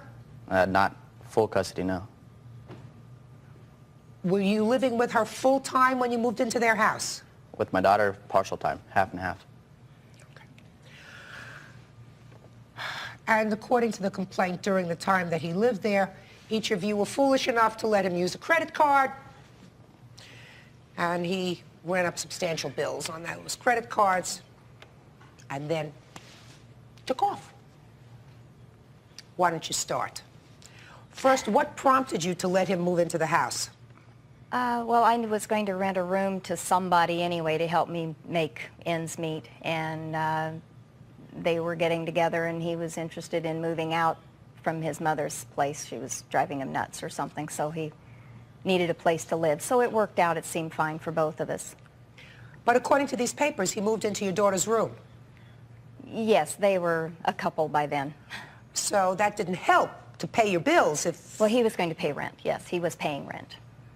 He was paying rent? Yes, he paid the rent. How much rent did he pay? $400 a month. Okay, now would you mind telling me why you gave him a credit card? It started out just, you know, he wanted to make some purchases, and he only got paid every 2 weeks, and he was gaining weight, needed clothes and what have you, and he would give me a post-dated check. And I let him do that, and he did. The first couple of purchases, he gave me a check, and I held it, and then, you know, when he got paid and it was good, I mailed it in to the credit card company. Did you give him his own credit card, or did you just let him use yours? No, he had authorization. Cammie has copies of my cards. We have, you know, 2 cards on the account, so if she was with him and they were shopping, they would get something and put it on my card. And he gave me a check and paid me back. So the first 2 or 3 times, you know, that was swell, it worked. And he wanted to make some larger purchases, and the arrangement... Like what? Oh, well, he was trying to build his car to race, so he wanted like a transmission, and he had this good deal and a converter and different things that he was buying. And the arrangement was that he would make the payments to the credit card company, and that worked for me because then I didn't have to come up with the minimum. My minimum would be met. And he would get behind, like it would be 2 or 3 months. I'd get phone calls from the creditors, and they'd say, you're behind, and I would check with him, and he'd say, oh, I mailed it, I'll call them and straighten it out. So he did make some small payments on the minimums on the account. I can't say for the first few months because it would be 2 or 3 months before he made a payment, but you see, Okay, now over how a much period does of he owe time. altogether on your credit card? Take it out. We'll show it to him. Together with the purchases. The total that that I have mine made up for is $4,926.60. That's documented amounts. Okay. Have you shown those to him, those charges? Yes, he has copies. He You has have been copies given of those, copies sir? in the past of all I've had of them. copies. I don't have them with me now. But you've seen them? I've seen them, yeah. Good. Now what about your credit card? Okay, my credit card started out with he needed a gas tank fixed in his 68 Camaro because at the beginning of our relationship, that was his transportation to work. He didn't have the money. First, what prompted you to have him come into your house? How long had you known each other before you decided to move him into your house? We were friends before, and then we got together, and we were together every day since. And so How long? How long? That once we got together. Now, how long were you friends first? Oh, May of '96. Yes. And then got together July 4th. Of 96? Yes. A really long courtship. At least 8 weeks. Well, he's a very smooth talker. I was also coming out of a bad marriage, and it's nice when someone tells you, you know, all these wonderful things about you and makes you feel wanted and loved, which is what I needed at the time, I guess. And I think he played on that too, but that's a personal thing. So he moved in? Yes. And we made a room for his daughter. She had her very own room. My mom and I purchased all the stuff to decorate it. We made them, it was their home. Are any of these bills for what you did in furnishing his daughter's room? No. And Tiffany has her bedding and stuff. Her mother has it. She uses it with Tiffany. But those were gifts? Right, those were gifts, yes. Okay, but so now tell me about how you came to give me a credit card. He needed a gas tank, like I said, the repair, and he didn't have the money. And, you know... Did you know that he was already using your mother's credit card? No, he hadn't. He used mine before he used my mom's. Did you know that he had used your daughter's before you let him use yours? I don't really remember if I knew it specifically that he had. Go ahead. So we got his gas tank repaired. He was driving a long distance, and he'd run out, basically have to fill up just to get back home because it was all pouring out on the ground. And how much was that? That was $120. That's rough. I mean, I have it of the credit card thing. Okay, but there are a lot of bills here, according to you. $3,000 some odd worth. Judge Judy continues in a moment. She came in just ranting and raving because I was leaving. She didn't want me to leave. And then after she hit me, I defended myself and pushed her to the ground. Yes, I did. Real cases, real people. Judge Judy. 25-year-old Cammie Holman says the man she thought she loved, 24-year-old Jeffrey Slater, conned her and her mother, Lois Teeters, out of thousands of dollars.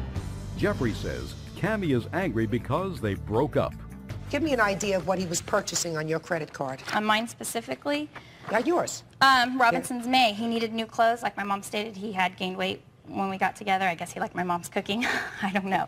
So there were lots of purchases for new clothes for him, as well as one of his mom's Christmas present was purchased on my Robinson's May card. Did you purchase your mother's Christmas present on her credit card? She purchased it, yeah. He was with me at shopping. His mother would not have gotten a Christmas present, or her boyfriend, if it hadn't been me paying for it. Well, I understand that, but did he say, can I buy my mother a Christmas present and put it on your card? No. Shh. Did he say that to you? He said, I said, we need to go shopping and buy your mom something. He said, well, what should we do? I said, well, let's go to Robinson's May and get something for her. So we went, because I have a Robinson's May card.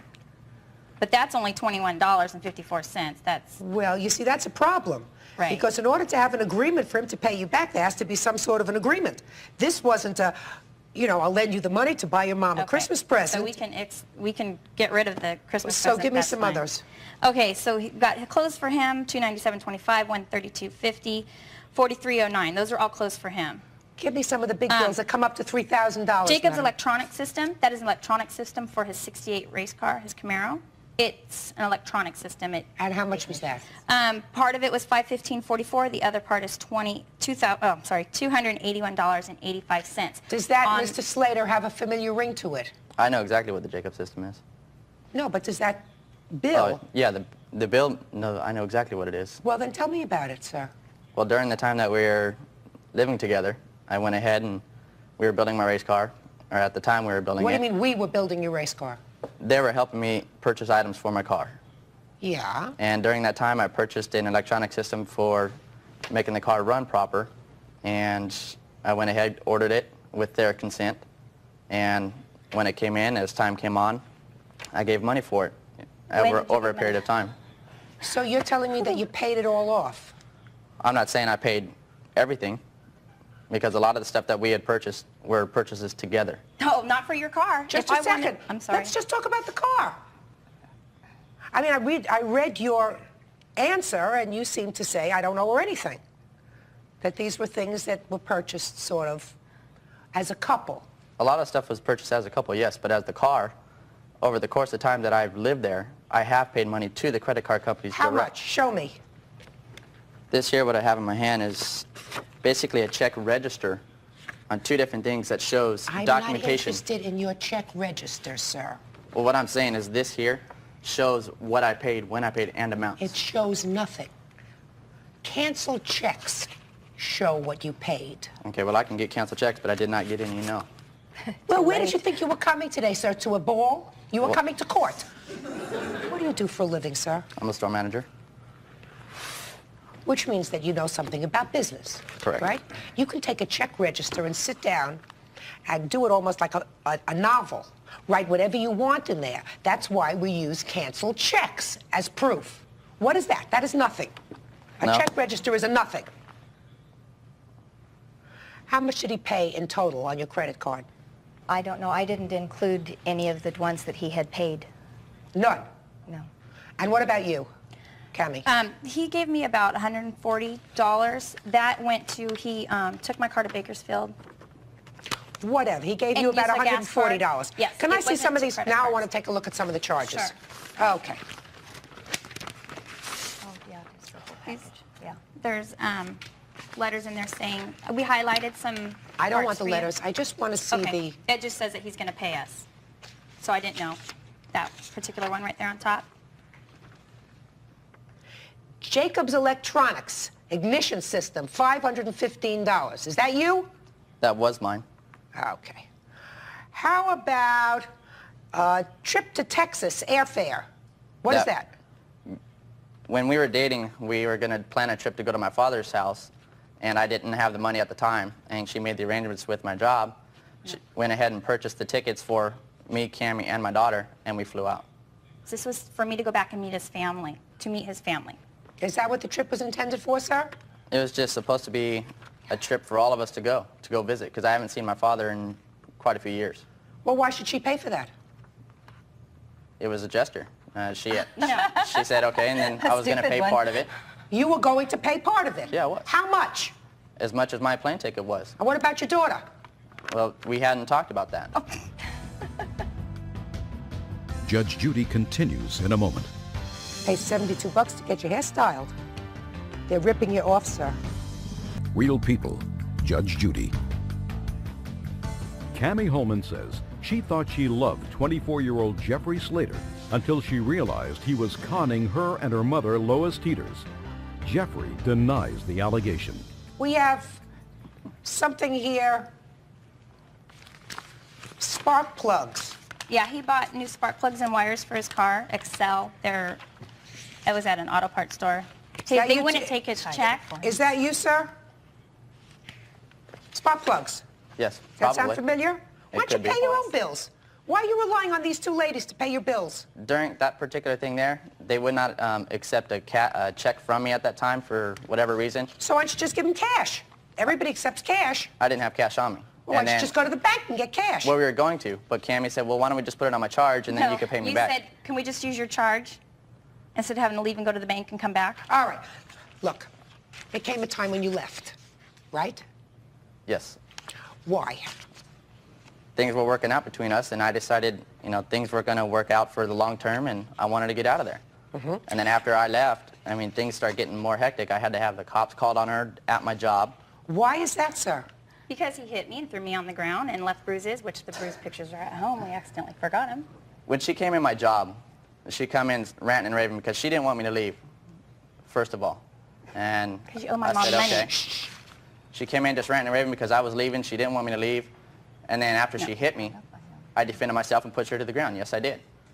And then after that, I got up, grabbed the phone to make a phone call to the police. And at that time, when I started coming up, she comes around our counter bin and hangs up the phone. And then grabs me by the hair and just yanks a ton of that's hair not out. what happened. And then during that time, you know, then she's saying, well, you owe my mom this, you owe my mom that, and I want it this and that. And then my phone rang. I finally got away from Cammie. And when the phone rang, I answered the phone, and it was the Fullerton Police Department when they had to come out and take How her. much after you left did this incident occur? Assuming, sir, that what you say is true, how much after you left did she come to your job? Oh, she came to my job a couple times, but we had numerous amount of phone calls during the day. And then what finally ended up happening after I had the cops come, I had to leave that job and go to a whole different area and get away from them because of the phone calls and everything else. I was in the verge of losing my job because of it. And how much money have you sent to both plaintiffs since you left? Since I left? Yes. Not specifically to them, but that I sent to the credit card companies are probably around maybe $800 or so. Just a minute. $800? Roughly. Show me the last bill here. And now, in what month did you leave, sir? May. Now take out your last check register.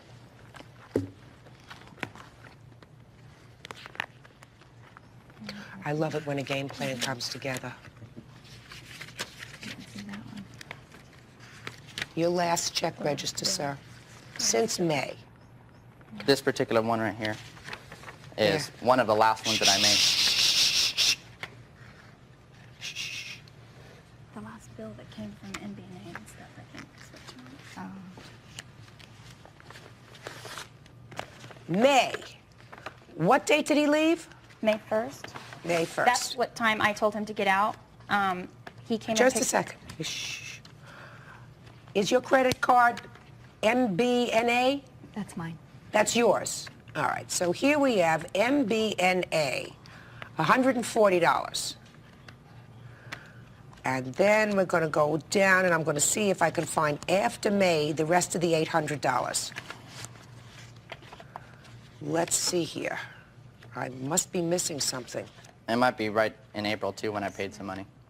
We're not talking about April. I'm talking about since you left, sir. Well, I speak English. Do you speak English? Yeah. You said after May, after you left, you gave her about $800, and that your check register is accurate. So I see May 15th, $140. I'm just looking for the rest of the $800. I see one in July to a Powerhouse Gym for $350. No, Just later. That's something else. That's something else. And that might be not be the most current one because I had to change bank accounts. No, this goes, sir, through all of the months. June, July, August. This does I know, everything. but I have two different checking accounts. Sir, you see anything written on my forehead? Huh? No.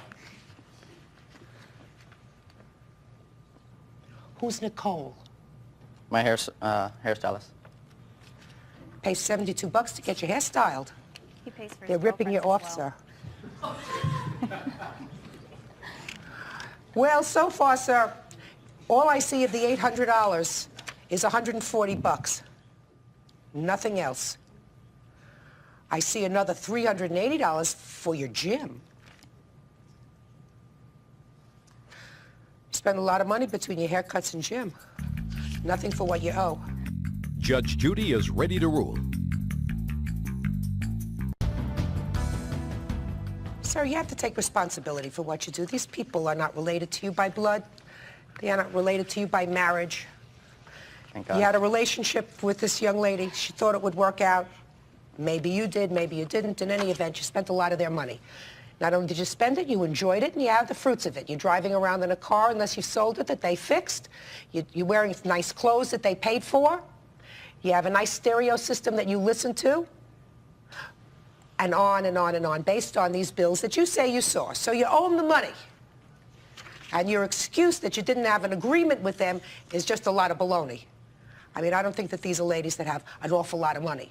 And I think, furthermore, your conduct, knowing that you owe them the money and spending in 2 months' period of time almost $800 on a gym and $70 to get your hair coiffed is a lot of nerve. So the judgment in the case is for one plaintiff in the amount of $3,000 and the other in the amount of $4,900. That's all. Parties are excused. You may step out. Judge Judy will continue in a moment. And on the next... Step forward, please. 39-year-old Philadelphia transit worker Vanessa Coleman says a man she used to date, Theodore Smith, stole her car for 2 days, then returned it damaged. Mr. Smith claims he had Vanessa's permission to take the car and is not responsible for the damage to the vehicle. Order. All rise. Quiet in the courtroom. All rise. Judge, it's number 220 on the calendar in the matter of Coleman versus Smith. Parties have been sworn in, Judge. You may be seated. All right, Miss Coleman, you say that Mr. Smith stole your car. Yes. He said he borrowed it with your permission. In any event, the car, something happened to it, it was damaged. You want to get paid? Yes. So first, let's start on the 27th of June, which is when this whole thing came down, I understand. He took the keys from your house. Yes. Tell me how that happened. I had got home from work early this day, and the maintenance man, name is Derek, asked me if I could run him and Mr. Smith up to cash their check. He was a neighbor of yours? Yes, he's a neighbor. And so I did this and came back home, and I knew I was going out that evening, so I came in to change, to get ready. So while I was in the house changing, Mr. Smith rang my bell. I asked who it was, and it was him. He responded, so I went to the door and let him in. So we were down there talking, and I noticed that I have a countertop in my living room that the keys were laying there. So I went back upstairs and told him that I was getting ready to go out that evening, and I left him downstairs. So anyway, as I got ready to come back down to leave, I noticed that my keys weren't on the counter anymore. So I figured, well, maybe I took them back upstairs. And I went back upstairs, and I didn't see the keys up there either. And I checked all in my pocketbook, and I couldn't find my keys. Didn't find the keys? So did you call the police? I called the police that evening because I waited to see maybe he would bring the car back. So I waited and waited, and I did finally call the police and report the car stolen that evening. Now, that was June 27th? June 27th. When did you get the car back? My niece found the car June 29th, which was a Sunday. And what was the condition of the car when it was found? Trying to move the car wouldn't move. Okay, so it was damaged. So it was damaged. Well, he acknowledges that the car was damaged while you were driving it, sir. Now, why don't you tell me your version of how you got possession of these keys? Ms. Coleman and I, we live 2 doors apart from each other. Had you been friends before this happened? Yes, we were. Yes, we were. We were also seeing each other. No, and we weren't, probably starting what I would call the start of a relationship. What do you mean? She and I had spent time in each other's house a couple of times, having dinner, ice cream, these sort of things. That's nice. I've used the car before, and I've driven a car and brought it back. With her permission? With her permission. I had asked her, could I use the car to make an errand to my mother's house? My mother lives in walking distance, 10 minutes, and driving, it's 2 minutes. The car was parked 4 blocks away from my mother's house. Just a second. You asked her if, according to you, you asked her if you could ride to an errand to your mother's house. Yes, I did. You didn't tell me what she said. She said yes. She gave me the keys, which was a full set of keys. At that time... And you intended to be back in... In moments, because moments. She had told me she... You intended to be back in moments, and you knew she was going out. Yes, I did. Okay. She gave me the keys. Her and the landlord were standing on the pavement talking as I got into the car and exited the block. About 5 minutes into the journey after the car, I stopped at the intersection. I tried to engage the shifter to go on. The car wouldn't move. It All didn't right, respond. you knew at that point, to make a long story a little shorter, you knew at that point that there was something wrong with the car. Yes. What did you do then? I had a friend who was with me. Which friend was with you? A gentleman I picked up. Just a second. A gentleman you picked up where? This was on the block of my mother's house. The Who street was where that? my mother lived at. Who was that? It was a gentleman named Boo. Boo. Right. Does Boo have a last name? Boo Rogers, yes he does. What'd you pick up Boo for? He was going in the same direction I was coming back. So I you was had giving him a lift. So what you're saying to me was you had already been at your mother's house. Yes. So you did the errand at your mother's Yes, I house did. already. You sure about that? Yes. Go ahead. And you're on your way back with Boo in the car. Right. Go ahead. The car broke down at the intersection. We both got out. We pushed the car. At that time, I'm not knowing too much about cars. I asked him. He didn't know too much about cars. So I went to a payphone. I called a friend who did know about cars. He came and checked the car out. He told me, Mike... Why didn't you call her? Well, at that particular time, I wanted to see what was wrong with the car. Now listen, Mr. Smith, let's talk logic here, sir. You said you were going to be back in 2 minutes. You knew she was going out. Now you're out for well beyond 2 minutes. You pick up Boo. Then you call one friend. The person that you don't call is the person whose car it is, who has to go out, and you know that she was going out. So I don't understand why you didn't pick up the phone and say, I'm going to try to fix the car. I'm having some trouble with it. I You agree with understand? you. I Good. agree with I'm glad you do. It makes me feel better. Go ahead. Thank you. So the gentleman came, we looked at the car, and he told me that the clutch was dry. It needed hydraulic clutch fluid. Okay, so then what did you do? Well, we tried Now to we're looking for fluid. Right. We got Boo and we got fluid. Exactly. I tried to get the fluid. How did you try to get the fluid, sir? We went to an auto supply store. And how far away from where the car was? It was a that? distance. How about how far, sir? 10-minute ride. How'd you get there? In his car. The gentleman who came to look at the car, who was a Just a mechanic. minute. Let me understand this. All this time you haven't called her yet. No, I haven't. Keep going. That was it. And so what'd you do? Upon not getting the car started, again, I did not call her. I went home. I tried to contact her then. How did you try to contact her? By calling her on the phone. And what happened? I got no answer. I'm having too good a time with this, please. So you tried to contact her, you called her, and there was no answer. Exactly. So I assume you wrote out a note. No, I did not. Because you're right next No, door. I You did wrote not. out a note and you say, don't worry about your car, it broke down, here's where it's located. You went and tacked it on a door. No, I did not. No, you did not. Judge Judy continues in a moment. The reason why I sued him for that because... to teach him a lesson. Yes. And later today, So you made trouble between her and her son. You were a pig about the money that you won. You really are nasty. real cases, real people. Judge Judy. 39-year-old Vanessa Coleman says Theodore Smith stole her car and returned it 2 days later with extensive damages. Theodore says Vanessa gave him permission to take the car and denies any responsibility for the damage. It's not really urgently important, Miss Coleman. Listen to me. It's not urgently important whether he drove the car with or without your permission. He's responsible for the damage to your car. Now, I don't think he can look me in the eye and deny that, right, sir? I agree with you. Right. So, did you have the car fixed? Oh, yes. Let me see the repair bill. When did you finally tell her where the car was? Never. I didn't. The car was recovered Sunday morning. I woke up, came out, the car was in front of her house. Weren't you curious as to how she found it? Not really. No. No. I don't understand these bills, Miss Coleman. Okay, Let's understand. I don't understand them either, The short bill is the actual estimate that all the damages that I had done to the car. The other estimate is just for the damage that he did, which was to the clutch and the shifter.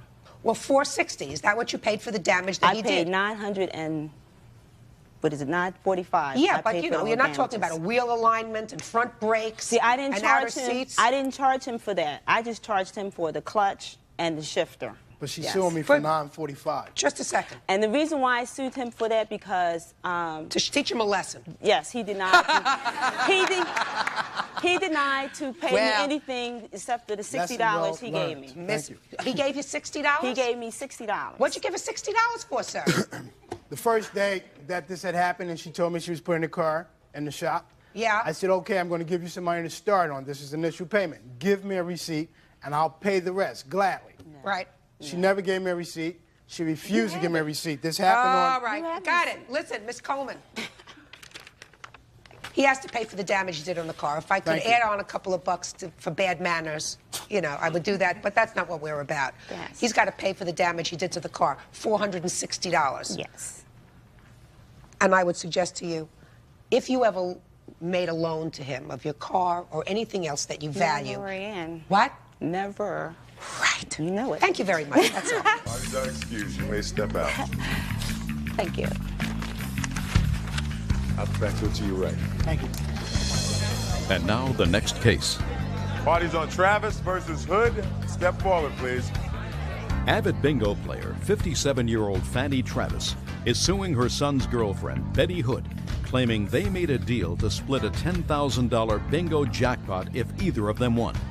Betty denies they had any agreement.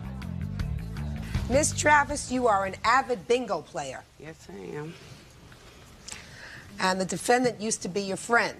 My son's girlfriend. According to your complaint, you were playing bingo one night back in August. Yeah. And you played together, you and the defendant, and your daughter. My daughter. And a couple of other people. Not the one, not her. She's not here. Another daughter. Another daughter. And then there was advertised a super bingo party for September. Yes. And you had to buy packs of $50 worth of bingo cards. That's right. So you say you bought packs of cards for several people, including the defendant. That's right. And it was your agreement with her that what? If anybody won, I would get half of the winning. And then she won. She won. $10,000. Right. Bingo. She gave you $1,000 Right. and said, I'm not giving you any more. No, she never said that. What did she say? The people at the bingo was going to count me the $5,000. You only get $5,000 that night. The next $5,000 we had to come back that Monday. It was on a Saturday night. So they was finna give me the money because the bingo staff knew I had bought all the cards. I told them to count it to her. At the time, they counted out $1,000. She gave me the $1,000, and they gave me the slip and told me to come back Monday and pick up the rest of the money. And in the car, I gave her the slip and told her to wait. Monday, I'll go with you, and I want the rest of my money. All right, you gave her the slip. And told her in the car, I gave her the slip and told her I would go with her Monday and pick up the rest of my money. Okay, so you said, I'll go with you Monday. And pick up the rest of the money. Okay, and what happened? She dodged me all day Monday. I was at bingo waiting on her. She went out late Monday night. Had my grandkids tell me that Dad and Betty told us not to tell you that they gone to bingo. So she went out and picked up the money. When I got my son Monday night on the phone, he made a statement, you made $1,000 profit off of her. I said that was not the agreement. She made a $9,000 profit off of me because we were supposed to split. So that I finally got her Tuesday night and asked her for my money. She said, I spent it. And I said, no, I want my money. You knew it wasn't all yours to spend. Then I called my son. He came up the next day, which was a Tuesday. I went and filed, Wednesday, I'm sorry, I went and filed a claim on her. Then my son came up to the house the first time in his 33-year-old life, cursed me like a dog, saying that if I go through with it, he wasn't going to be my son no more. Judge Judy continues in a moment. You're not a very nice young lady. She didn't know you a thing. Who are you to her? Nobody. Real cases, real people. Judge Judy. Fanny Travis says she made a deal with Betty Hood that they would split a $10,000 bingo jackpot if either of them won. Betty denies they had any such arrangement and feels she was being generous by giving Fanny $1,000 of her winnings. Before she got the bingo cards, according to you and according to your daughter, you told her that if you win, half is mine. Yes. Is that correct? Before she had the cards in her possession. Correct. Okay, Betty, let's hear your version of this. When she won that $2,500 that night, she was giving me and her daughter $100. And she sent out that 100, that 50 go for that package. I did not hear no split winning. And now she's saying for that, when I won the $10,000, that they gave her the receipt. They did not give her the receipt. I signed for that receipt that night. That's the only way that money came to me. I had the receipt in my belongings. Well, my question is, you say that the previous month she won some money. Yes. And very generously gave you $100. Only gave you $50 in cash and then bought the other packet for the other $50. Right. Is that what you're saying? Mm-hmm. Did that happen? No. I only gave her 50. She didn't even know I was buying these packs. She never knew I was buying these packs until 3 weeks later. That's very generous of you to give him anything. Mm-hmm. I mean, you don't have to give him anything. Why did you give her $1,000? Just being generous. You had a conversation with the plaintiff that night, the night that you won the $10,000, correct? Correct. And she made it clear to you, No, after she- you won, let's No. not say before, after you won, that she expected half of your winnings. Is that right? Correct. Did you say to her that night, I'm not going to give you half the winnings? No, I said you must be joking. No. Let me ask you this question, Ms. Hood. Mm-hmm. Does this sound familiar? That when you were leaving that night, and she said to you that should anybody win with cards that she bought, there would be a 50-50 split. And you said, we ain't gonna win no way anyway. Does that sound familiar to you? I say that all the time. I asked you on that night, did that sound familiar to you? Okay, what was the question again? You said, we ain't gonna win no way anyway. Right. Isn't that what you said? Right. Judge Judy is ready to rule. You're not a very nice young lady, Miss Hood. First of all, you've made trouble between this lady and her son. No, I did not. Oh, sure you did. Oh, sure you did. First of all, just by being there that night, by breathing that night in September, you were coming away $5,000 richer. You didn't make an investment. You didn't buy the cards. You didn't plan the evening. Nothing. She gave it to you. And she was generous to you at other times, too. She didn't know you a thing, except that you're the mother of at least one of her grandchildren. So she was being nice to you, and I assume she's a generous lady anyway. So you made trouble between her and her son. You were a pig about the money that you won. Absolutely did the wrong thing.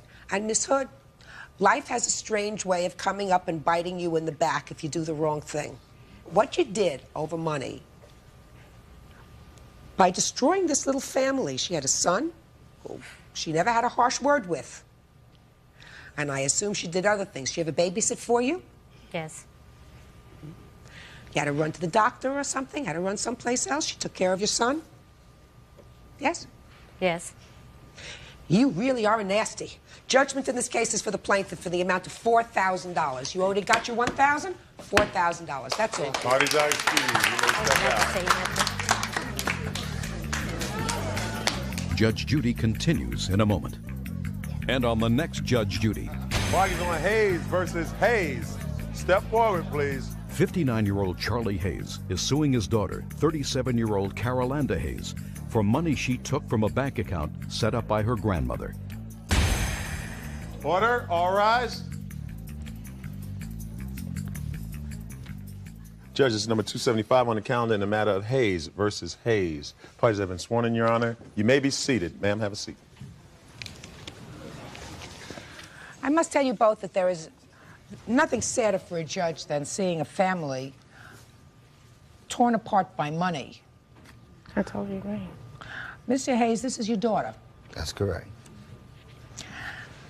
And as I understand this complaint, your mother, who is still alive, is that correct? That's correct. How old is she? 94. Where does she live? She lives with me. How long has she lived with you? She's been living with me almost 6 months now. Where did she live before that? She lived at 137 Baker Apartment 1. And she moved in with you, why, sir? Because she's been diagnosed with Alzheimer's. Now, you have power of attorney over all your mother's property recently acquired, is that right? That's correct. According to your complaint, your mother, during her lifetime, set up different CDs and bank accounts for her children and her grandchildren. You're one of the grandchildren. Yes. And according to your complaint, your daughter went to the bank and took out a loan against the CD that was in your mother's name in trust for her. That's correct. Is that That's right? correct. And she did so without your knowledge as the person with power of attorney over your mother's affairs. Why did you do that? I went to the bank under my grandmother's consent. She told me to go get the interest that was on the CD. When did your grandmother tell you that? She told me, she's always telling me that, Carolanda, to help you and the kids, go get the interest on your CD, go get the interest on your CD. And I was like, no, because the interest was only $500. I was like, the $500 is not going to help me, Nana. She said, go to the bank and get your interest off your CD. Okay. So when I went to the bank... When? Let her finish, sir. When I went to the bank, the Great Western representative told me that you could take out a loan against your CD. You don't have to take out the interest. You can just go ahead and take out a loan for 90%. 90% of what was in the account? Exactly. And how much was in the account altogether? Well, the original CD was for $10,000. Okay. When you say the original CD, had it grown? There was interest on it from Bayview Federal, where it was. It grown to... My grandmother had left the interest in there, I guess, a couple of times, and it was $10,900. It was $10,900 when you took out this loan against it? No, ma'am. It was only $8,000 by the time I got there to the bank. It was $8,000. Now, how did the account read? What's your grandmother's name? Nancy. Nancy Nancy Buckner. Nancy Buckner in trust for? No, it read Nancy Buckner, Carolanda Hayes, power of attorney Charles Hayes. Because by Can I this see time, the way the account is written, please? Yes, ma'am.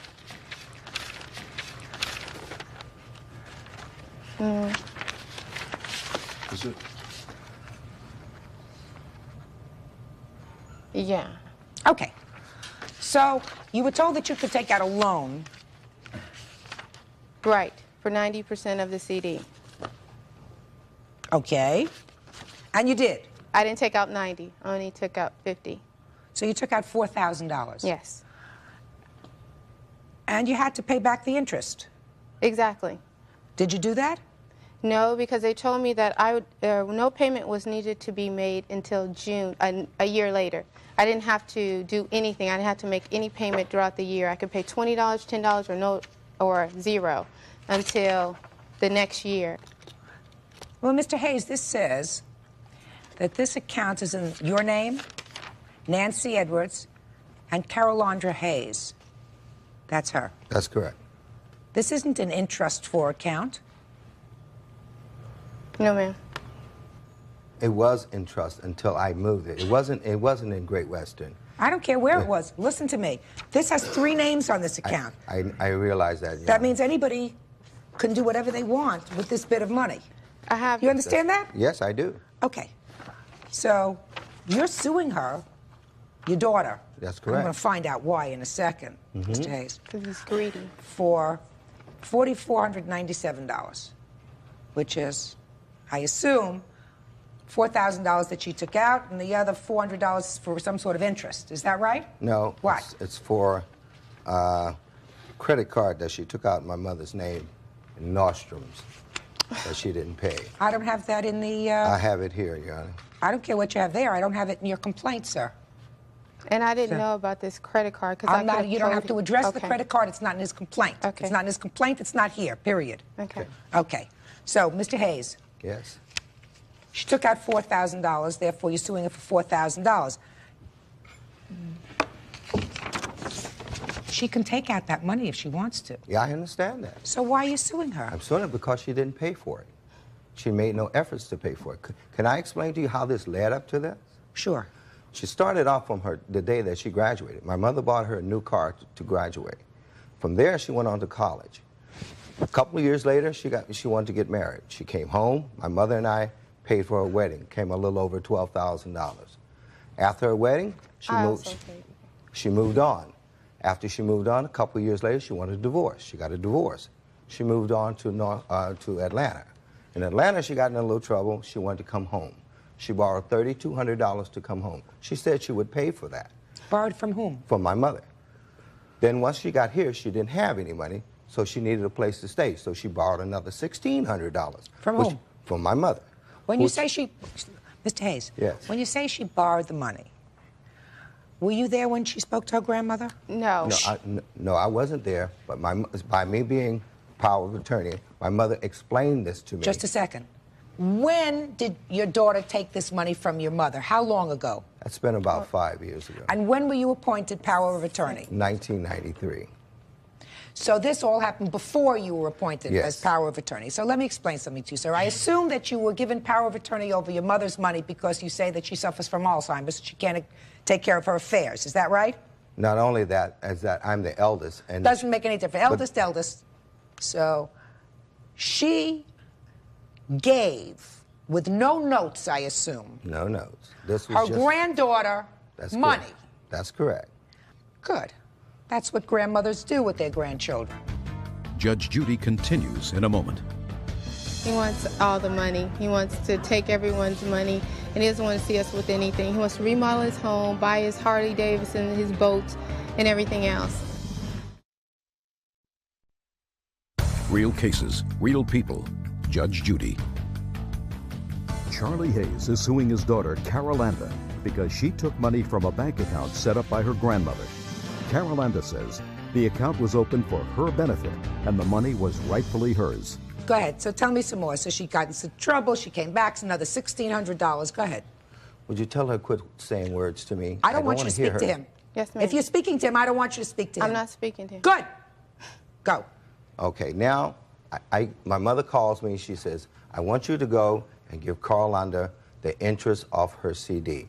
So instead of making it, just getting the interest off of it, I went and put it into Great Western. It was in Bayview Federal. I put it into Great Western. So then I called her and told her to go down, put your Social Security number on it so that you can get the interest from now on. Therefore, I will put your name on the CD. Her name wasn't on the CD. That's a lie. Shh. Hey. He's not telling the truth. Well, show me. Show me. Show me that your name was on the CD. Oh, it was on the Show CD. me. That's what I want to see. Show me. I'm saying he's lying Show me. about the reason why he put my name in the CD. Show me. Before I went to Great Western, what bank was it in? Bayview Federal. Show me Bayview Federal. This doesn't show me anything. Okay. Would you tell her also, Your Honor, do not call me a liar? Shh. Listen, I didn't hear that she called you a liar, sir. If she called you anything, she's not supposed to speak out in court unless I speak to her. Thank you. Right now, I'm not speaking to her. I'm not looking at her. Thank you. So anyway, I went in to take care of some banking business at Great Western, and the bank agents told me that there's no payments been made on this loan, and there's no interest been paid on it, and within the next 6 months, we're phasing out this type of loan because the bank isn't making any money on it. So I said, okay, I'll get in touch with my daughter. I called my daughter, and I asked her, I said, what are you going to do about this? She says, I don't have any money. I'm not going to pay it. Sue me. That's where we are today. Okay. And your defense is that you didn't have to pay this money back according to the loan agreement by the bank for another few months, No. and therefore you were not in default. Right. There were a couple... Go ahead. But he's lying. He did not call me and say that the CD was about to expire and that I better pay the interest on it or whatever. And I don't know what he did, but he closed everyone's CD. No one, all the grandchildren's, my aunts, everyone, every How much CD money is does gone. your mother have in her estate, Mr. Hayes? At the time that when she's speaking, Now, how much money does your mother have in her estate? she has $40,000, And this time last year, how much money did your mother have? close to $80,000. And the $40,000 was spent how, sir? It was, she's speaking of the other loan, is because her brother took a loan out at the same time, this type of loan. Against? And then I had to close both of them because the bank was closing out that type of Does loan. your mother get Social Security, sir? Yes, she does. And she gets Medicaid that takes care of her medical expenses? That's correct. And she owns an apartment building with 12 units, and each apartment building roughly about $500 on each building. How many brothers and sisters do you have, sir? I have one sister. So I would assume that with the exception of these CDs that she had for grandchildren, how many grandchildren are there? There was 5 of us. That most of your mother's assets, when she passes, are going to go to you and your sister. Is that right? No. Yes, that's correct. Sorry. Talking to him? No, it goes to me. I am the trustee of the account. All of her assets goes to me. What about your sister? My sister gets 25% of the net gross of the building of the money after all bills are paid. When did your mother make a will? My mother made a will in 1993, and then she revised it in 1995. Okay. All right. Now, let me deal with your countersuit, Ms. Hayes. Yes, ma'am. You are countersuing your father because you say that he has misappropriated your grandmother's money. That's correct. Okay. Nobody made you the monitor of your grandmother's money. No, ma'am. Okay. So I'm dismissing your counterclaim.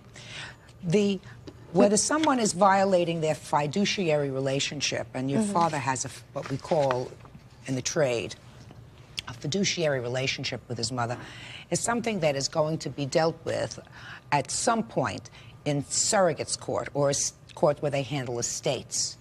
A judge in the surrogates court will also determine whether his mother, who he has acknowledged suffers from Alzheimer's, was able to revise a will in 1995, had the mental capacity to revise a will, and I would assume that your aunt, who is his sister, as well as whatever grandchildren there are who might have been mentioned in a prior will contest that will once it's filed and make a determination as to whether or not there has been another breach of fiduciary. Judge Judy continues in a moment. You just told me that your mother, who's 94, moved in with you because she can't take care of herself because she suffers from Alzheimer's, sir. Stop giving me a lot of baloney. Real cases, real people. Judge Judy. Charlie Hayes and his daughter Carolanda are in court fighting over money left in a bank account by Carolanda's grandmother. Charlie claims his daughter had no right to withdraw the money. Let me turn now to this issue before me. What is that, Mr. Hayes? This is the contract that she signed with the bank. That's right here. That she would return the money? Yes. Yeah, fine. Okay.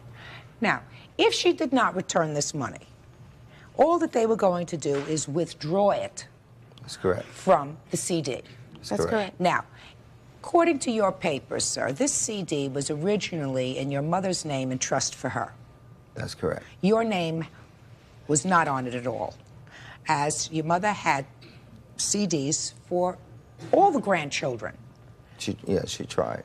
What you did, sir, was add your name, according to this, to each one of the CDs. Only that one, Your Honor. Why only this one? Because I wanted to make sure that she paid it back, and if she went to the bank to get any money, I wanted them to notify me. Well, but you know, what you've done here, sir, is you have added your name as a partner in this CD. Your mother really had no intention of making you a partner in this CD. She knew about that. Don't tell me what she knows. She knows nothing now. She's lucky That's for her now. that she knows. She knew nothing about what you did here, sir, because she had no intention of making you a third partner in this CD. I took it to her and told her about this, Your You Honor. just told me that your mother is 94, moved in with you because she can't take care of herself because she suffers from Alzheimer's, sir. Stop giving me a lot of baloney. No, I'm not. One of the things that I'm saying to you is I'm distressed. I'm distressed because I don't understand why you as a parent, and your daughter has probably cost you a lot of money over the years. Of Or it course. cost your mother a lot of money. She's probably made some mistakes, and she has been indulged by an indulgent grandmother when she's run into financial difficulty. But what we're talking about is a father suing his daughter for money that really isn't even yours. I don't want the money. Well, what I'm asking you, Mr. Hayes, is why bring your daughter to court over this money, which is not... The truth of the matter is she could have taken out more. It wouldn't have been the right thing. But she could have taken out more than 50% of the money. She didn't. And I assume you have a couple of children? Yes, ma'am. You have a husband? No, ma'am. You work? Yes. What do you do? Import and export. How much do you earn? $40,000 a year. So you earn a reasonable living? Yes, I do. And rent is outrageous. And 2 kids and childcare, and I'm barely Where are the father of these 2 children? Well, that's a smile. A smile isn't an answer. One's in Louisiana, the other one, they take care of their children, but I'm just saying that it's difficult to raise 2 kids by yourself. Okay. Listen, there comes a point when your family's going to stop bailing you out. I have... You understand? Your grandmother Your bailed Honor. you out. She gave you money before? Yes. She gave you money for $3,000, $1,600, or whatever. But 2 of them were gifts. I I'm not graduated even with suggesting. honors from school. I'm not suggesting that the $3,000 and the $1,600 weren't gifts by a grandmother. Say, yeah, take the money. If you can pay back, fine. If you can't, fine. Sir, it was your mother's intention that this young lady have this money. Up on her desk. That's her intention. That's correct. That's her intention. That's correct. I would like for her to have it up on her desk. I love my daughter. I don't want to... Who are you? Your Honor, I'm her mother. What do you have to add to this? I have to add that I've also helped her and my son. I don't need that information. It's irrelevant whether you help them. Listen to me. Yes, sir. It's irrelevant that you help them. You're supposed to help them. You're her mother. Oh, yes. And I will. Until Good. the day I die. Nice. Sit down. But that's not just it. I mean, she can contest that my father, he just abuses funds. He just goes I'm not through them. interested in that. Nobody made you your grandmother's money monitor.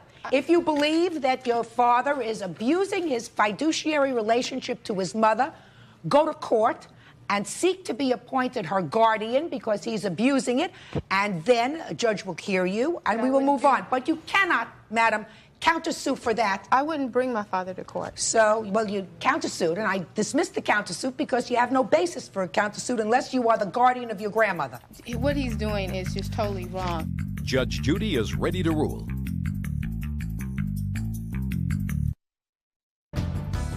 Mr. Hayes, under the law, Yes, Your your Honor. daughter did exactly what she had a right to do by taking out this loan. What about Under the law, she doesn't even have to pay it back because the account is in her name.